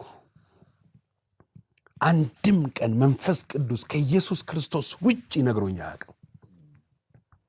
ሁሉን እግዚአብሔር የጨረሰው በክርስቶስ ነው። ሌላ የማናችንንም ስራ አይቀበልም። በክርስቶስ ነው ሁሉ ነገር ያለቀው። እና እኔ አለቅሳለሁ። እኔ ስለ ራሴ ካወራው የተረገምኩ ነኝ ማለት ነው። በክርስቶስ እግዚአብሔር ደስ ተሰኝቷል። እና መንፈስ ቅዱስ ይሄንን ነው የሚያወራው። ይሄንን ካልኩኝ ሰዎች በጥንቃቄ እንዲሰሙኝ የምፈልገው መንፈስ ቅዱስ ብቻ ነው ቤተክርስቲያንን ሊሰራ የሚችለው። ያለ መንፈስ ቅዱስ ማንም ቤተክርስቲያንን መስራት አይችልም። መንፈስ ቅዱስን ያስወጣለታ ድርጅት ነው የሚሆነው። በቃ መንፈስ ቅዱስ ቸርች አይደለም። በጣም መጠንቀቅ ያለብን ሐሰተኛው ራሱን የብርሃን መልአክ እስከሚቀይር አርጎ እስከሚቀይር ድረስ የሚሰራው አንዱ የቤተክርስቲያንን መልክ ማጥፋት ነው። ከዛ ድርጅት ያደርጋታል። ቤተክርስቲያን የሚያውቃት መንፈስ ቅዱስ ነው። አካሉ ስለሆነች መንፈስ ቅዱስ ነው የሚያውቃት። እሱ ነው ውበት የሚሰጣት፣ እሱ ነው የሚያስውባት፣ ዲኮሬት የሚያደርጋት ማንን እስክትመስል? ክርስቶስን እስክትመስል ድረስ፣ የጥበብ ሁሉ መዝገብ የሆነውን ክርስቶስ እስክትመስል ድረስ መንፈስ ቅዱስ ይህንን ይሰራል። ምክንያቱም አንድ ነው። በመጨረሻው ጊዜ መንፈሱና ሙሽራይቱ ና ይላሉ። መንፈሱ ና ካላለ ሙሽራይቱ ና አትል። ስለዚህ መንፈሱ ያልሰራት ሙሽራ፣ ያላስዋባት፣ ያልቀደሳት፣ ያላስተማራት፣ ወደ እውነት ያልመራት ሙሽራ የለችውም። ስለዚህ ክርስቶስን ሙሽራ የሚያስበው መንፈስ ቅዱስ ነው። ጥሪውን የሚያዘጋጃት መንፈስ ቅዱስ ነው። ና እንድትል የሚያደርጋት መንፈስ ቅዱስ ነው። ያንን የክርስቶስ እሱን እንድትመስል የሚያደርጋት መንፈስ ቅዱስ ነው። እንዳንሳሳት እውነተኛውን መንፈስና ዲሲቨሩን መንፈስ እንለይ። መንፈስ ቅዱስ የነጻነት መንፈስ ነው። የልጅነት መንፈስ ነው። ባርነት የለም በመንፈስ ቅዱስ። ነፃ ነው የሚያደርግህ። መንፈስ ቅዱስ የማንም ተከታይ አያደርግህም። መንፈስ ቅዱስ የሚያደርግህ ልጅ ነው የሚያደርግህ። መንፈስ ቅዱስን ውደዱት። መንፈስ ቅዱስን ውደዱት። መንፈስ ቅዱስን ውደዱት። እሱ ነው ወደ እውነት ሁሉ የሚመራን። ከአብ የፈሰሰው እሱ ነው። ከአብ ያለውን የሚያቅም እሱ ነው። ከክርስቶስ እያመጣ የሚነግረን እሱ ነው። እኔ እውቀቴ ሊሚትድ ነው። እሱም ደግሞ ያነበብኩት ነው። እሱ ግን ዓይን ያላየው ጆሮ ያልሰማው እሱን ሚስጥር የሚነግረን መንፈስ ቅዱስ ነው። ይህንን እለምናለሁ ለኢትዮጵያ ቤተ ክርስቲያናት በሙሉ። እኔ በጣም ትንሽ ሰው ነኝ። መንፈስ ቅዱስን ውደዱት። እጅግ አድርጌ አመሰግናለሁ አብዬ። መጨረሻ ብትጸልይልን ደስ ይለኛል። ሰዎች ጸጋ እንዲካፈሉ፣ ከአንተ በረከት እንዲወርድላቸው በተለያየ ሁኔታ ውስጥም ሆነው ሰዎች ይከታተሉናል ብዬ አስባለሁ። አንዳንዶች በደስታ አንዳንዶች ደግሞ ደስ በማይል ሁኔታ ወይም በተግዳሮት በተለያየ ሁኔታ ውስጥ ሊሆኑ ይችላሉ ብዬ አስባለሁና በጸሎት እንደምድም ብዬ በጌታ በኢየሱስ ክርስቶስ ስም እግዚአብሔር አምላካችን ሆይ እናመሰግናለን። ስለሰጠህን ውድ ልጅ ኢየሱስ ክርስቶስ እናመሰግናለን። ሁሉ በእርሱ ሆነ፣ ከሆነውም አንዳች እንኳን ያለ እርሱ አልሆነም። ያለ ክርስቶስ አልሆነም። ያለ ክርስቶስ አልዳንም። የጥበብ ሁሉ መዝገብ እርሱ ነውና እግዚአብሔር አምላካችን እናመሰግናለን። ውድ ልጅህን ስለሰጠህን፣ በክርስቶስ ባረከን፣ በክርስቶስ አጸደቅከን፣ በክርስቶስ ከፍ አደረግከን። እናመሰግንሃለን። ደግሞ እኛ የተትረፈረፈውን የጸጋ ስጦታና የተትረፈረፈውን ጸጋና የጽድቅን ስጦታ ተቀብለናል። ይህንን የሚቀበሉ በክርስቶስ በሕይወት ይነግሳሉ ተብሎ ተጽፎልናል። እናመሰግንሃለን። ልጆች አደረግከን፣ ልጆች አደረግከን፣ ባለርስት አደረግከን፣ የንጉሥ ካህናት አደረግከን። እናመሰግንሃለን። በኢየሱስ ክርስቶስ ስም እጸልያለሁ። ስለዚህ ስለ ሀገራችን ስለ ኢትዮጵያ እጸልያለሁ። እግዚአብሔር ሆይ ስለ መሪዎች እጸልያለሁ። ስለ ሕዝቡ እጸልያለሁ። ስለሚኖርበት እጸልያለሁ። እግዚአብሔር ቅዱሱ በጌታ በኢየሱስ ክርስቶስ ስም የአጋንንትን ሥራ ረግማለሁ። የጥንቆላን የድግምትን ሥራ በየቦታው ቁጭ ብላችሁ ሕዝቡን የምታስጨንቁ ኢኮኖሚውን ግራ ለማጋባት የምትሰሩ በኢየሱስ ክርስቶስ ስም ተባብረን እንረግማቸዋለን። እባብና ጊንጡን ትረግጡ ዘንድ ስልጣን ሰጥቻቸዋለሁ ተብሎ ተጽፏልና በኢየሱስ ክርስቶስ ስም ረግማለሁ። በኢየሱስ ክርስቶስ ስም ረግማለሁ። በስፍራ ሁሉ ሰላም ይሁን። በስፍራ ሁሉ ሰላም ይሁን። ኢኮኖሚው ሰላም ይሁን። ፖለቲካው ሰላም ይሁን። መውጣት መውራዱ ሰላም ይሁን። እረፍት ይሁን በኢየሱስ ክርስቶስ ስም። በኢየሱስ ክርስቶስ ስም በተለያየ ሁኔታ ያሉ ሁሉ ይፈወሱ። የኢየሱስ ክርስቶስ ሰላም በኢየሱስ ክርስቶስ ስም ያገኛቸው። እረፍት ያገኛቸው። ሰላም ያገኛቸው። ኢየሱስ ክርስቶስ እረፍት ነውና እናንተ ኢየሱስ ክርስቶስን የማታውቁ ለመጀመሪያ ጊዜ የምትሰሙኝ ኑ ወደ እግዚአብሔር ኑ። ወደ ፍቅሩ ልጅ መንግሥት ኑ። እግዚአብሔር ይወዳችኋል። እግዚአብሔር ይወዳችኋል። እግዚአብሔር ይወዳችኋል። ምንም አይነት ኃጢአት በምንም ነገር ውስጥ ኑ ወደ እግዚአብሔር ኑ ወደ አባታችሁ። ኢየሱስ ክርስቶስ ዋጋ ከፍሎላችኋልና እግዚአብሔር ሆይ ይህን ሰዓት አሜን ብለው ለሚመጡ ሁሉ ካሉበት ቦታ ሁነው በኢየሱስ ክርስቶስ መንፈስ ቅዱስ ያገኛቸው። እስራታቸው ይፈታ። የተያዙበት ነገር ሁሉ በኢየሱስ ክርስቶስ ይለቀቅ። እናመሰግንሃለን። ጸሎታችንን ስለሰማህ እናመሰግንሃለን። አብያተ ክርስቲያናትን ባርክ፣ አገልጋዮችን ባርክ፣ መሪዎችን ባርክ፣ በተለያየ ሁኔታ ውስጥ ያሉትን ባርክ፣ አገልጋዮችን ባርክ። እግዚአብሔር ማስተዋል ጥበብ ስጣቸው። ሕዝብን እንዴት እንደሚያገለግሉ መንፈስ ቅዱስ አሳያቸው። እናመሰግንሃለን። ስለ መሪዎች እናመሰግንሃለን። አገር ስለሚጠብቁ እናመሰግንሃለን። ስለሚያስተዳድሩ እናመሰግንሃለን። እግዚአብሔር ሆይ ጥበብን ማስተዋል ካንተ ነውና እናመሰግንሃለን። እግዚአብሔር ሆይ እናመሰግንሃለን። ይህን ስለዚህ ሚዲያ አመሰግንሃለሁ። እግዚአብሔር እጅግ እንዲሰፋ ደግሞ ብዙዎችን እንዲደርስ ለብዙዎች መዳን ምክንያት እንዲሆን በኢየሱስ ክርስቶስ ስም ጸልያለሁ። ማንኛውም ተግዳሮት ይመታ በኢየሱስ ክርስቶስ ስም። ክብር ሁሉ ላንተ ይሁን። ስግደት ሁሉ ላንተ ይሁን። እኔ በአንተ ፊት ራሴን አዋርዳለሁ። የማልጠቅም ባሪያ ነኝ። የማይገባኝን ተናግሬአለሁ። ኢየሱስ ክርስቶስ ሁሉን አድርጓል። ክብር ሁሉ ላንተ ይሁን። ስግደት ሁሉ ላስም ነው። ጌታ ሆይ ተባረክልን በጌታ በኢየሱስ ክርስቶስ ስም አሜን። ተከታተሉ የቆያችሁት ኪያሾው ነው። በመግቢያ ላይ እንደነገርኳችሁ ዘወትር አርብ ምሽት በኢትዮጵያ ሰዓት አቆጣጠር ምሽት 2 ሰዓት ላይ በኤክሌሲያ ሚዲያ ገጽ ብቻ ይተላለፋል። ቻናላችንን ሰብስክራይብ በማድረግ ለሌሎች እንዲደርስ ደግሞ በማካፈል በኮሜንት ሼር በማድረግ አብራችሁን እንድትሆኑ አደራ ማለት ፈልጋለሁ። ቀጣይ ሳምንት ከሌላ እንግዳ ጋር አብራችሁ እቆያለሁ። መጋቢ አቢይ ታደለ ኪያ ነኝ።